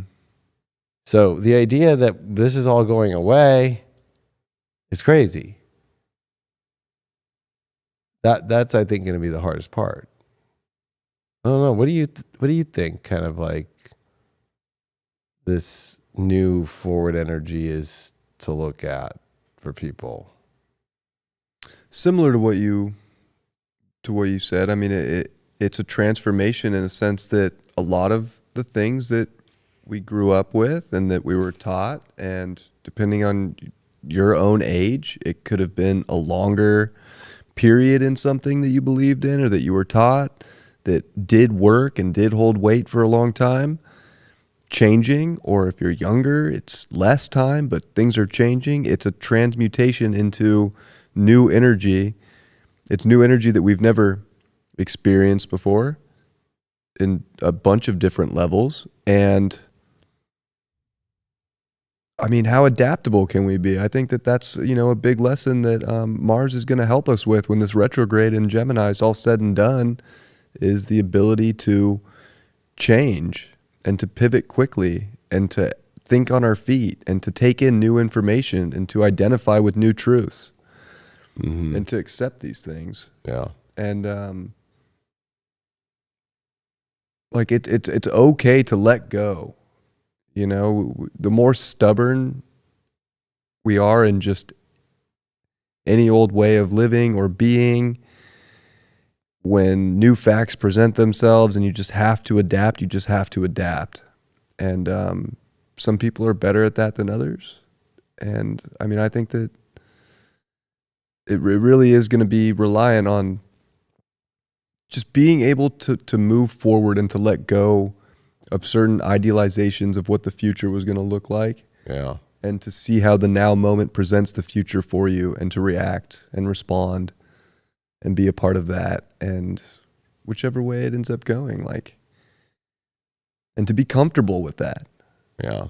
And I think that's hard to do, but thick skin, grit, determination, just the willingness to be a powerful individual and move forward it's all you need. I don't think you need something crazy to be alive right now. It's just like a knowing that your soul has the answers, and if you trust that and you act on that, with the information in your environments and in your world that show up, and you're able to disconnect from what isn't no longer working and what doesn't no longer make sense and what doesn't hold weight to believe in anymore, things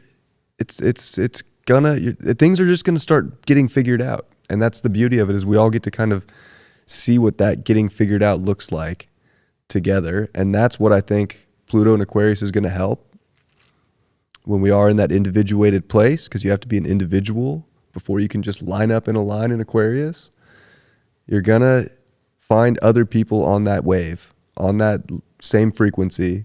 And this is where humanity makes the greatest leaps forward and invents new ways to be. And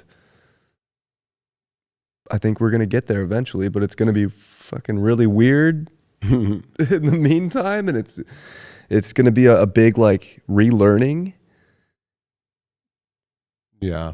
So, well, I think, yeah, you said it best. Like, it's being adaptable, but at the same time, going through this motion of things are going to get figured out, and you're going to have to let go of certain things and then step into, where this stuff is going to take figuring out. But I think it's the will to survive, that you said that we really don't need anything to stay alive.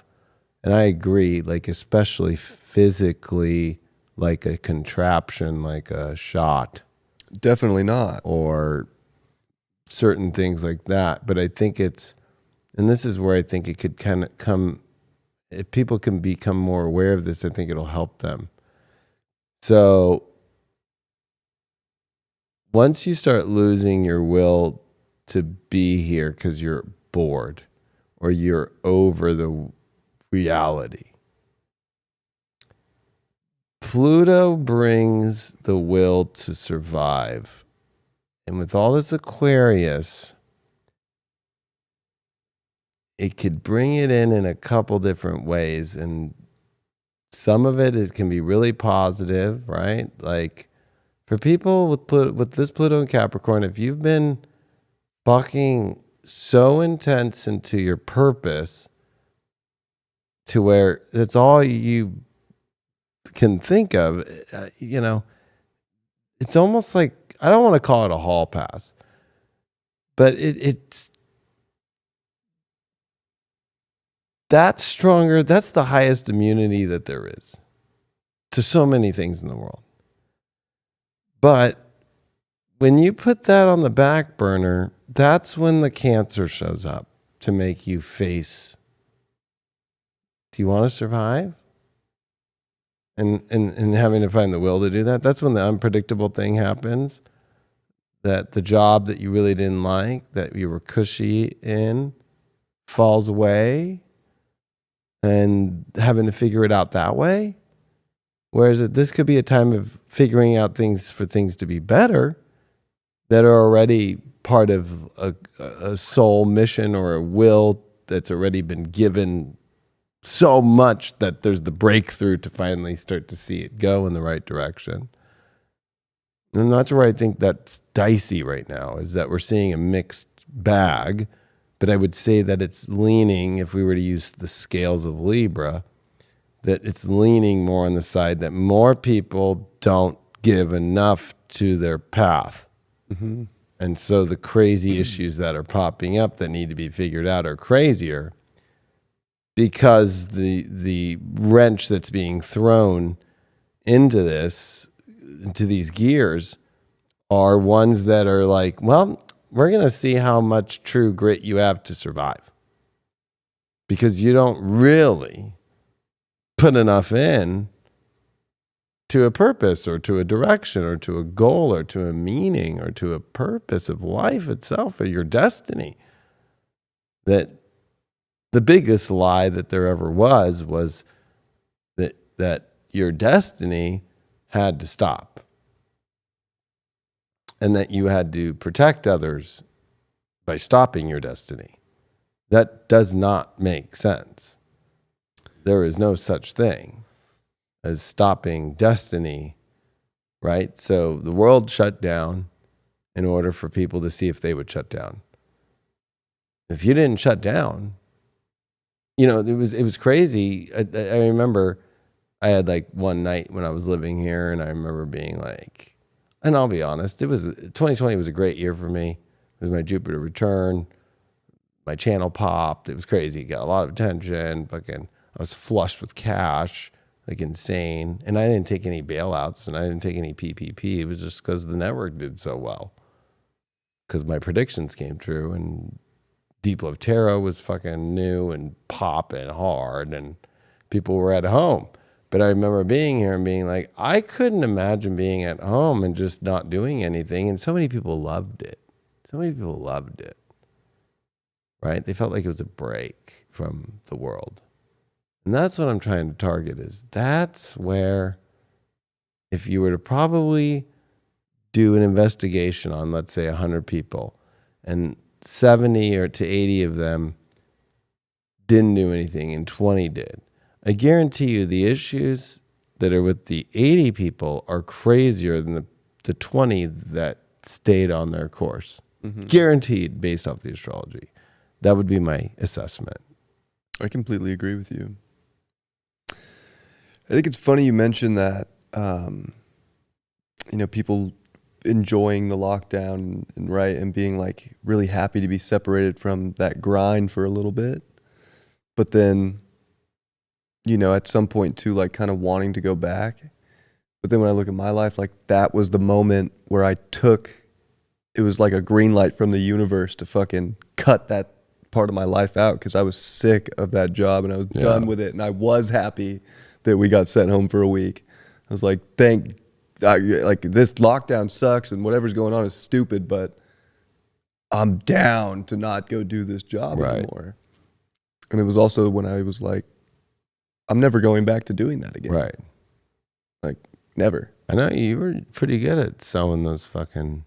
Oh, I was a badass turf sewer. I know. I might have been the best turf sewer in the world. Hey, you showed me the videos. No, I was fuck, dude. Yeah, I was a hot commodity. I had companies like hitting me up to pay me $10,000 to fly across the country to go sew a field out, which would take 2.5 days. Right. 2 days maybe. Which I couldn't do under the contract with my company, because I was field turf and union, and if they caught me doing that off union jobs, I would get in a lot of trouble. But I was unions need to go. I agree. I hated it. I hated that they decided what you should do with your money. Like it was kind of nice that they had a vacation that you could pull from, that they took from, but at the same time, like just pay me my prevailing wage and I'll decide what I save and what I need for life, you know? But yeah, I was good at the turf job, but I'm so happy I don't do it anymore. So never going back to that life. Well, people are saying that's when you started your channel too. Yeah, 100%. It was, I started my channel April 14th, which is my mom's birthday actually. And that was what, March? That was a month after lockdowns? Yeah. Yeah, that was it. That's what happened. Well, and I feel the problems again, somebody brought up, can we talk about, and I think it would be a good way to end this, about the world financial aspect. But going back to that 80, 20, 100 people, or your story too, like, it was a moment of being like, yeah, I'm not going to do this anymore. We all had that, you know. I definitely even had it with my work, leaving LA and saying goodbye to my LA television career just because I didn't align. Well, one, it disappeared for all people in television. The only people that were allowed to be in a studio were ones who owned a studio like me or newscasters.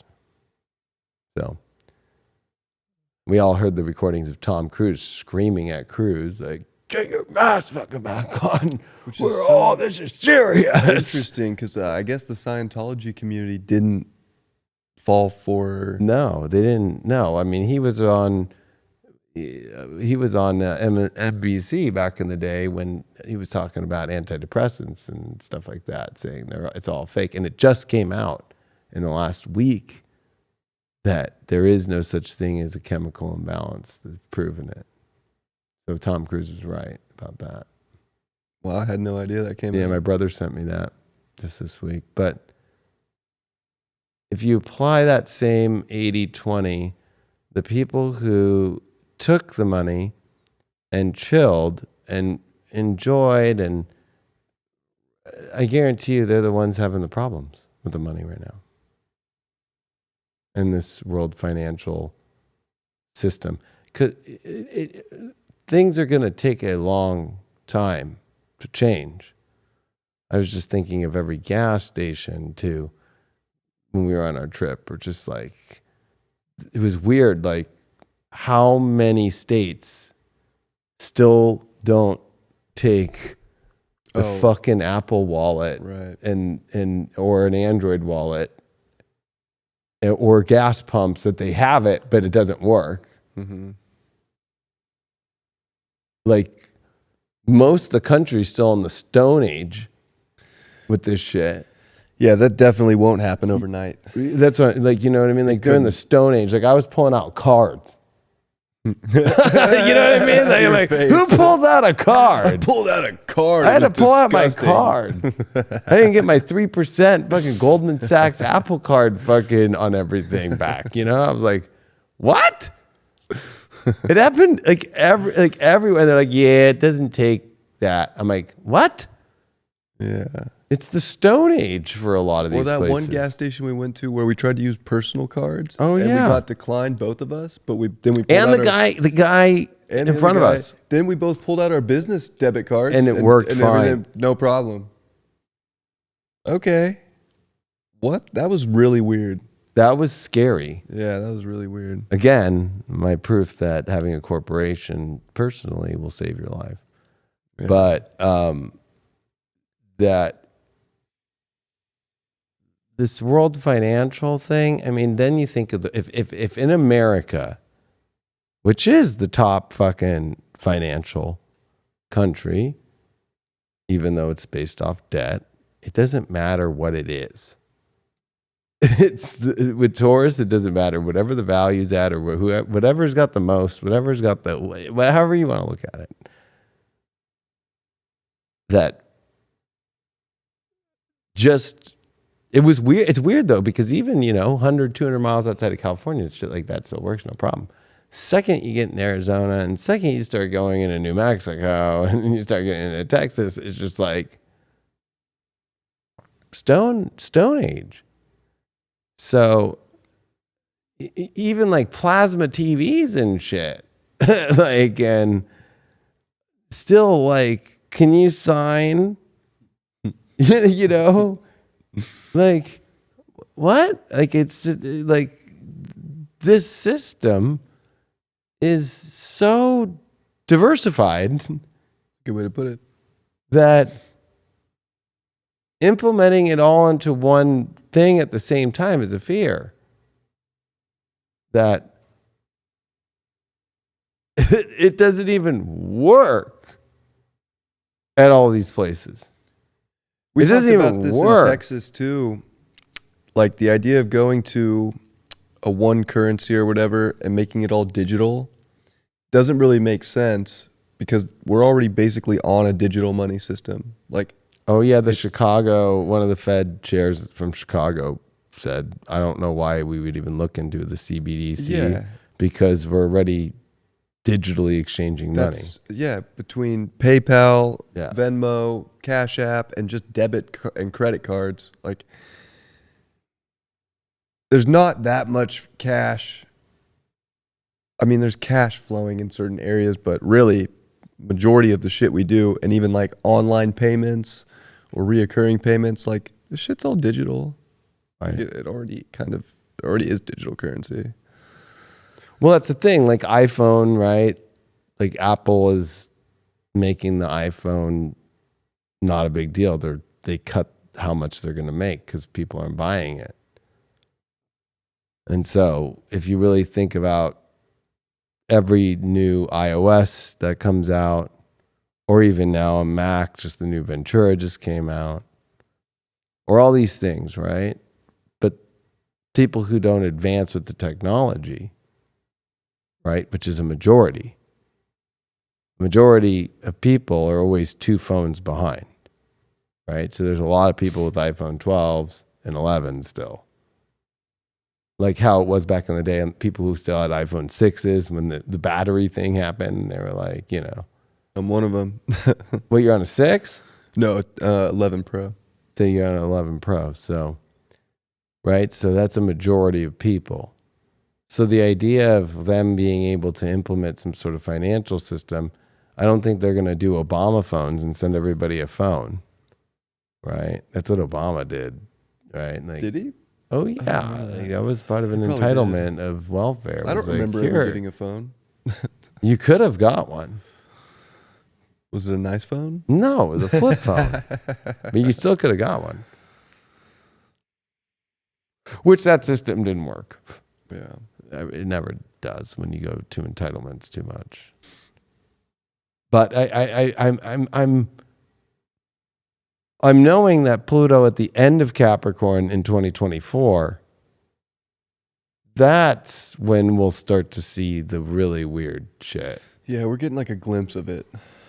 We're getting a taste. It's a slow process. Even having Pluto and Saturn meet in Capricorn, like Capricorn doesn't happen overnight. No.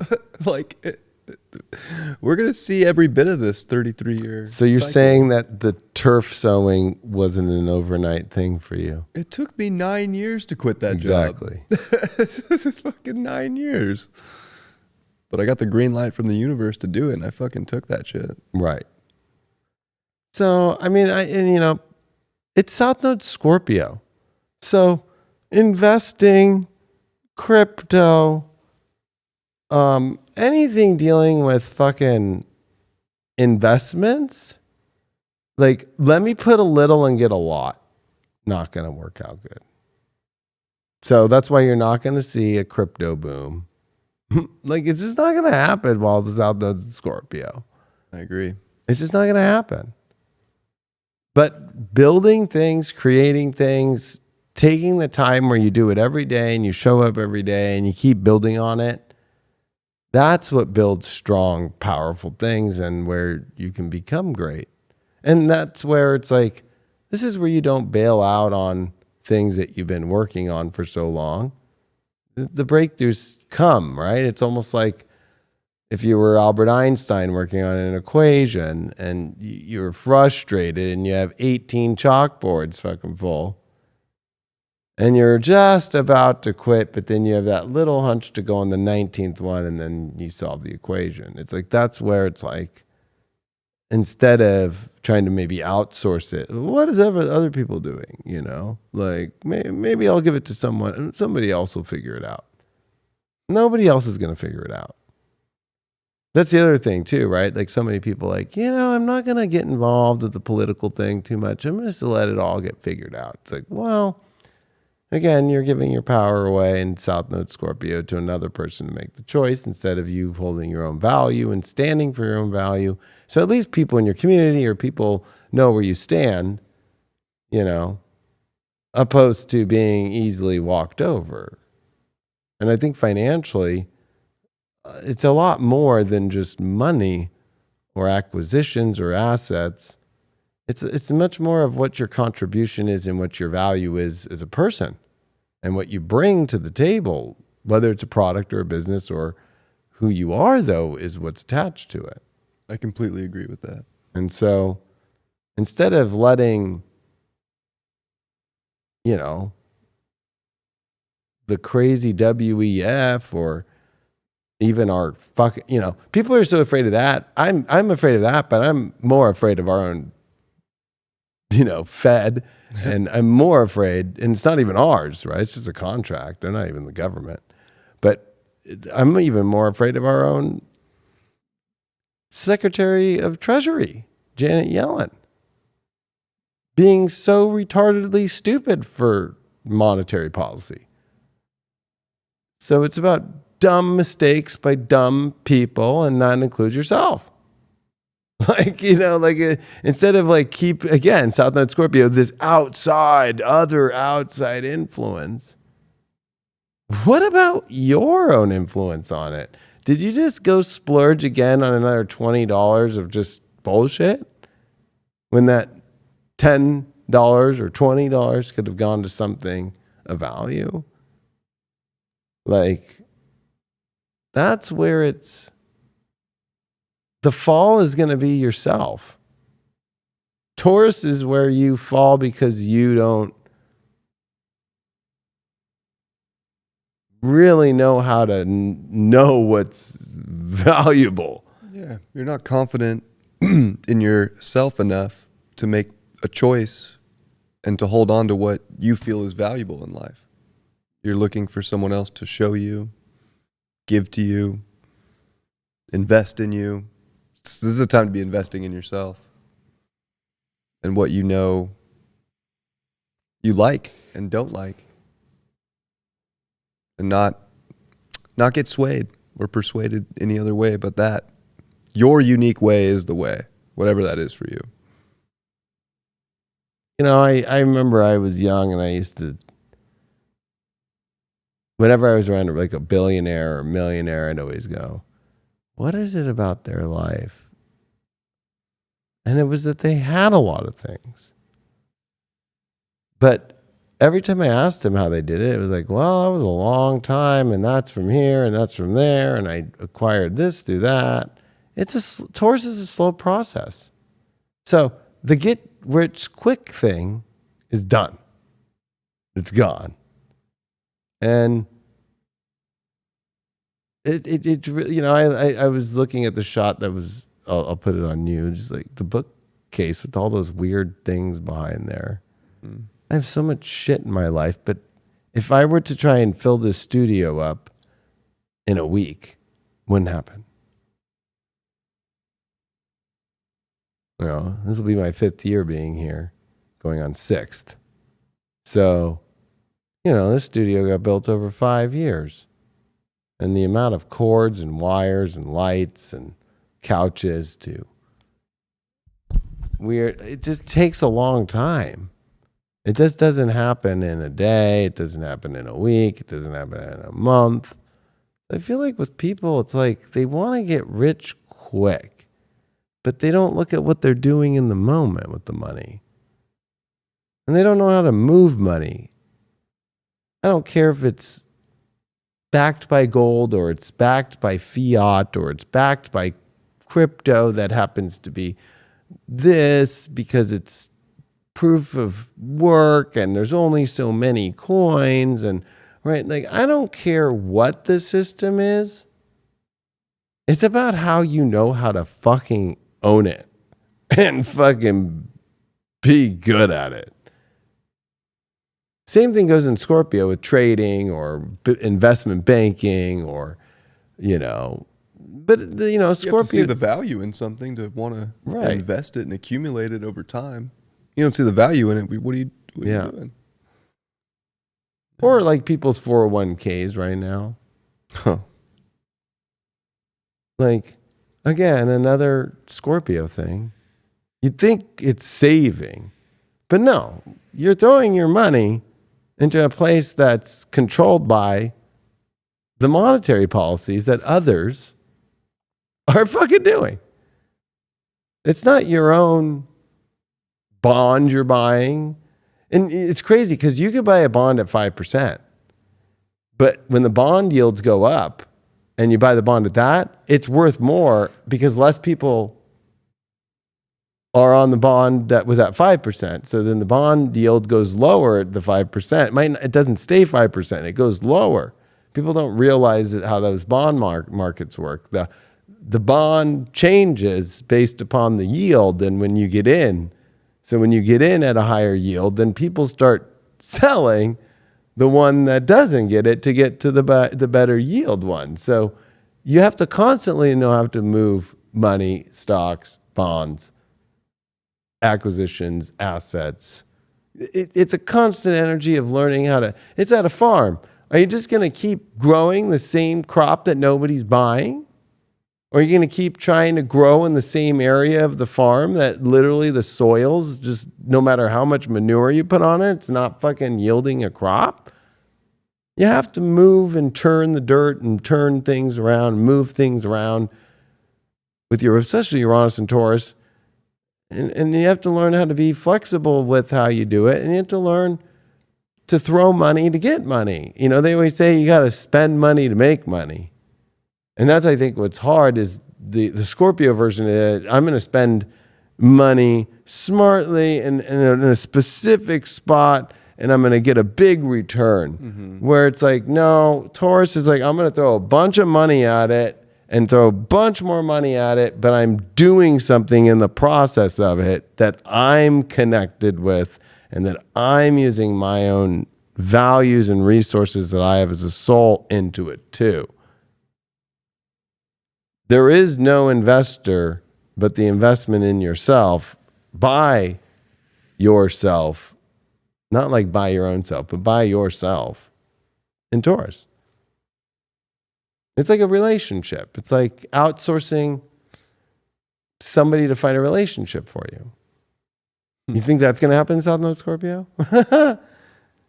Like, that's why, like, you know, not dating apps, but what they used to be, like dating services. Oh, like dating roulette? Yeah, not going to be good during these times. You mentioned, right, investments, Scorpio. And like, I was thinking about trading, and that's very Scorpio. But the thing about it that Scorpio teaches you in that is that if you get emotionally attached to whatever you're trading, up or down, and you're so invested in it and you believe and you feel so much that it's always going to go up or that it's going to keep going down, whatever you're playing on that market, you're going to get fucked. You have to know when the supply and demand's changing and when it's time to get rid of something or when it's time to accumulate something. And I think that this is a time to really pay attention to that in your life. What do you need to get rid of so that you can accumulate more at a better price? Or what do you need to be accumulating now because it's at the price that is fair value, that is good value, that will make money over time? Yeah, and that goes with trends too. Not just money, things in life too. Like, yeah, I was going to say, because like trends in money and trading, it's like the trend's this, and it's not an emotional thing. No, this is the trend, and it's time to change whatever the situation is. You're pulling in or you're pulling out. You know. But, I can love a trade when I get into it. Oh, right. I can't believe I got this. Oh yes, fuck yeah. But the moment it hits a certain spot and I get my trigger, I don't give a fuck what it does. Right. Take your profit and get out. And that's the disconnection and the detachment that's so crucial. Right. So it's like Scorpio's death, right? So we see trends, right? Once you start getting old or once you start getting this or what, the trend's pretty clear, right? It's like during the pandemic, if you got to a place where you got put on a ventilator, you had a 90% chance of dying. So that's a trend. So it's like, did you need to be on the vent? I heard a good story that we were in Texas from somebody who didn't have the shot, had COPD, was a smoker, got stuck in the hospital for over a week, denied the vent, denied all this shit, denied all of it, and survived and got out. So that 10%er who was like, I see the trend to this death, I am not doing it. Which makes my mind blown of how people did not already see the trend when you looked around in your life because you went to the store all the time in 2020 and 2021, and you went here and you went there and you went there and you know, saw the same. You were able to see the trends of who was passing in your life and who wasn't. That and to see the trends now of who's passed or who keeps getting sicker and sicker and sicker or keeps popping positive for this bullshit that's out there. It's the people who are following the trend that is being told to them, that's being pumped up Like somebody being paid to tell you about the next new big crypto fucking thing to do. Same shit. Here's the new ICO. You better get in now. You got to get in now. Oh, get in now. Or all those YouTube videos like with a big shocking. This is the move that's gonna change it all. 1000x. Get rich quick. With just green candlesticks, just bang. It's just like the most clickbaity. Like that's what's gonna do it. Yeah, no. Doge, man. Dogecoin. Don't do it. It's just like, and I think that's hard because I know that you too, Brian, love to play with crypto and stuff. And boy, I dipped into that at the right moment, fucking peaked out, and then was like, yeah, okay, I'm out. I was a huge believer in crypto.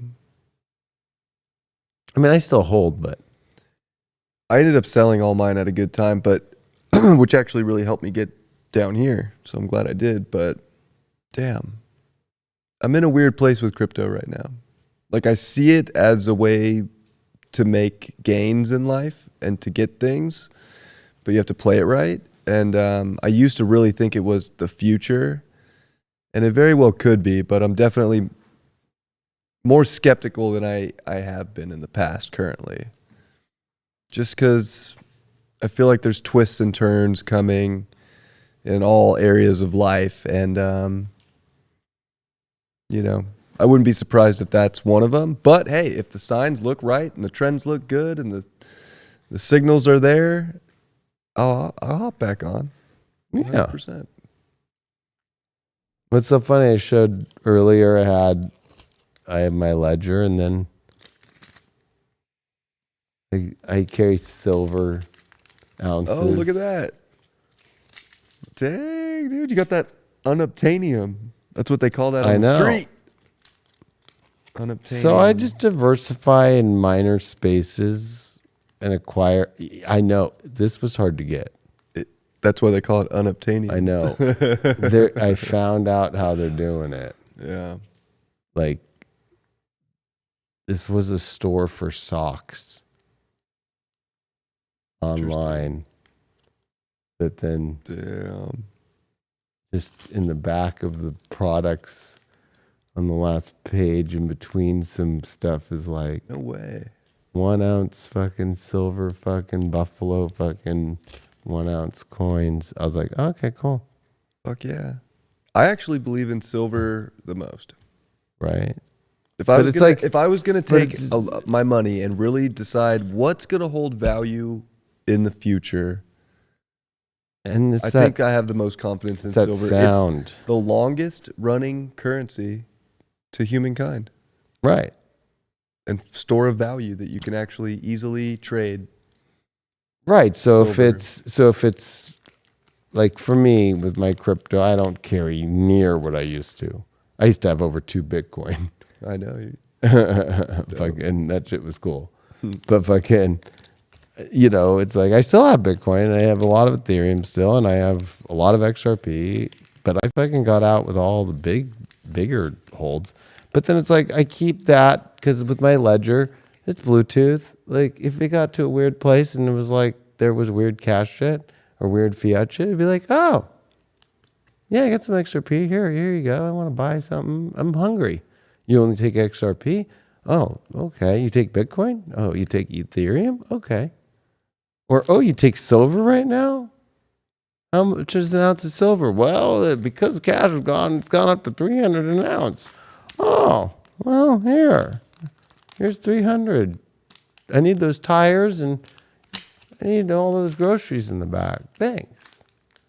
Yeah. So it's like being smart is not so much about how much, but just I think in your Uranus and Taurus is what do you have? Like what do you have? Like oh, you need a couch? I got a lot of those. I know. I think there's potential for that kind of that's bartering. That's 20 degrees Uranus and Taurus, and the last decan is going to be bartering. Yeah.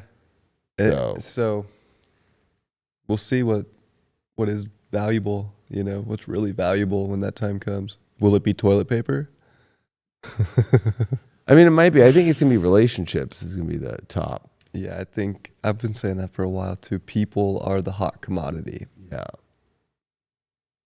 And unfortunately, I think Pluto and Capricorn is going to, like what happened the last time was there was only very few leaders. And so there's going to be a lot of people who live their life in the illusion, right? The illusion that you just go to job, you just have your life, that you just, that system, and you go to school and you go have fun and you go do this and you go on your vacation every year and you go, like, that's what I see as the commodity that's like, whether, I mean, all that is connected to the stock market, the S&P 500, the global markets, the Chinese markets, all that is connected, and it's all falling all the time and being overinflated.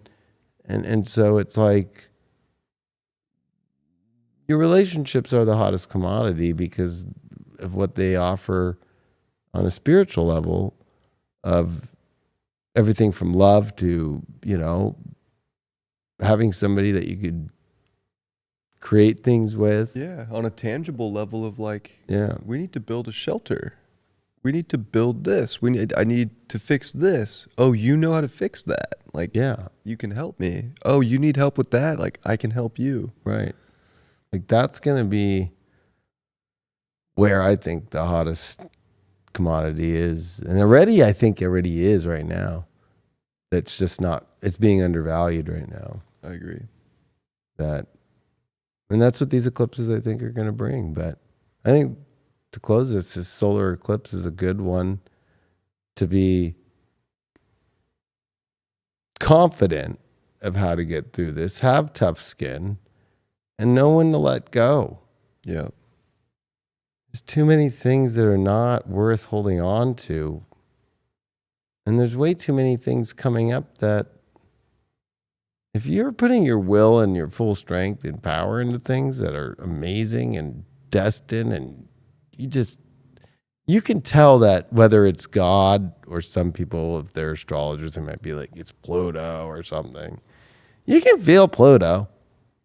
You can feel Pluto being like, you're checking out pretty well right now. And you can feel Pluto being like, you are not doing good. And when you're getting those, I'm not doing good, fucking bite your tongue or take in the old days a piece of wood and you clamp on it and fucking just do it and make the change. Yeah, that's the thing is Pluto will give you like those gut hits to do something and to take that power for yourself.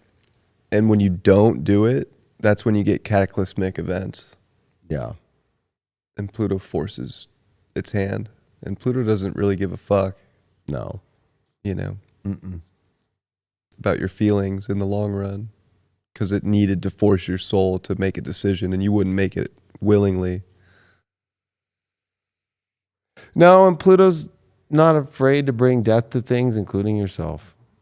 Straight up. That's its job. So, and that's what brings life to some other place. But I think we have to know, as above, so below. As it's getting crazier down here, it's just as crazy upstairs. So the idea of I'm going to get away and just go to a better place, people have to start to reconsider that at the moment, especially as we are leaving an age of Pisces where it was you're going to these etheric angelic realm. Whereas in Taurus, if I go to the age of Taurus, it was, do you have something in order to get to the afterlife? Right. What do you think Aquarius is? You should be in Hypergate 2.0. That's what I covered actually in my first class today. So if you want to be part of Hypergate, make sure that you go to highvibetvschool.com. You're not missing out because I just did class 1 of 8 over these next 4 weeks. And there is a way through this, but definitely not what you're being taught anywhere else. And Hypergate 1.0 was crazy enough, and Hypergate 2.0 is going way on another scale. I'm taking it to the next level. So thanks for everybody that's in that class right now. You all are great, and hope for you all to be part of it. And you can't make the live classes, or is recorded, of course, in a manner that's not meant to be felt like you missed something. I actually talk in there and speak about it and do intros and teach it as if it's forever. So it's just cool to be part of the live, to be in there in the chat with others, and I do like point out some people in the chat, and then on Thursdays I do Q&A after. So anyway, Brian, it was good to be back. It was great. Yeah, I really enjoyed this episode. So did I. It was nice to be back. It's been a while. Just on another positive note, leaving. I loved being in Texas and meeting so many people that love this show. I know. People love this show. I know. I got so many people come over like, I fucking love Spiritual Daddy. I was like, wow, that's fucking epic. It was cool. So I'm happy to be back doing it. Yeah, all the pixels got to come in for that emotional generator. That's right. You know what I mean? It was funny what you said too there. You're like, yeah, David just said, we're going to make a show and it's going to trigger some motherfuckers. And I was like, okay. But again, it's life. So it goes. It's fun. It's worked, people, I think people still, I think, are like, they'll see the Spiritual Daddy, just the thumbnail. And just, the fuck is this thing? But it's good to be back with all of you. Of course, join us on High Vibe. That's where we're doing all the work, and we appreciate you all. Make sure you follow Brian at Fixed Air Moon, and we'll see you on the next Spiritual Daddy. Adios. Much love. Peace.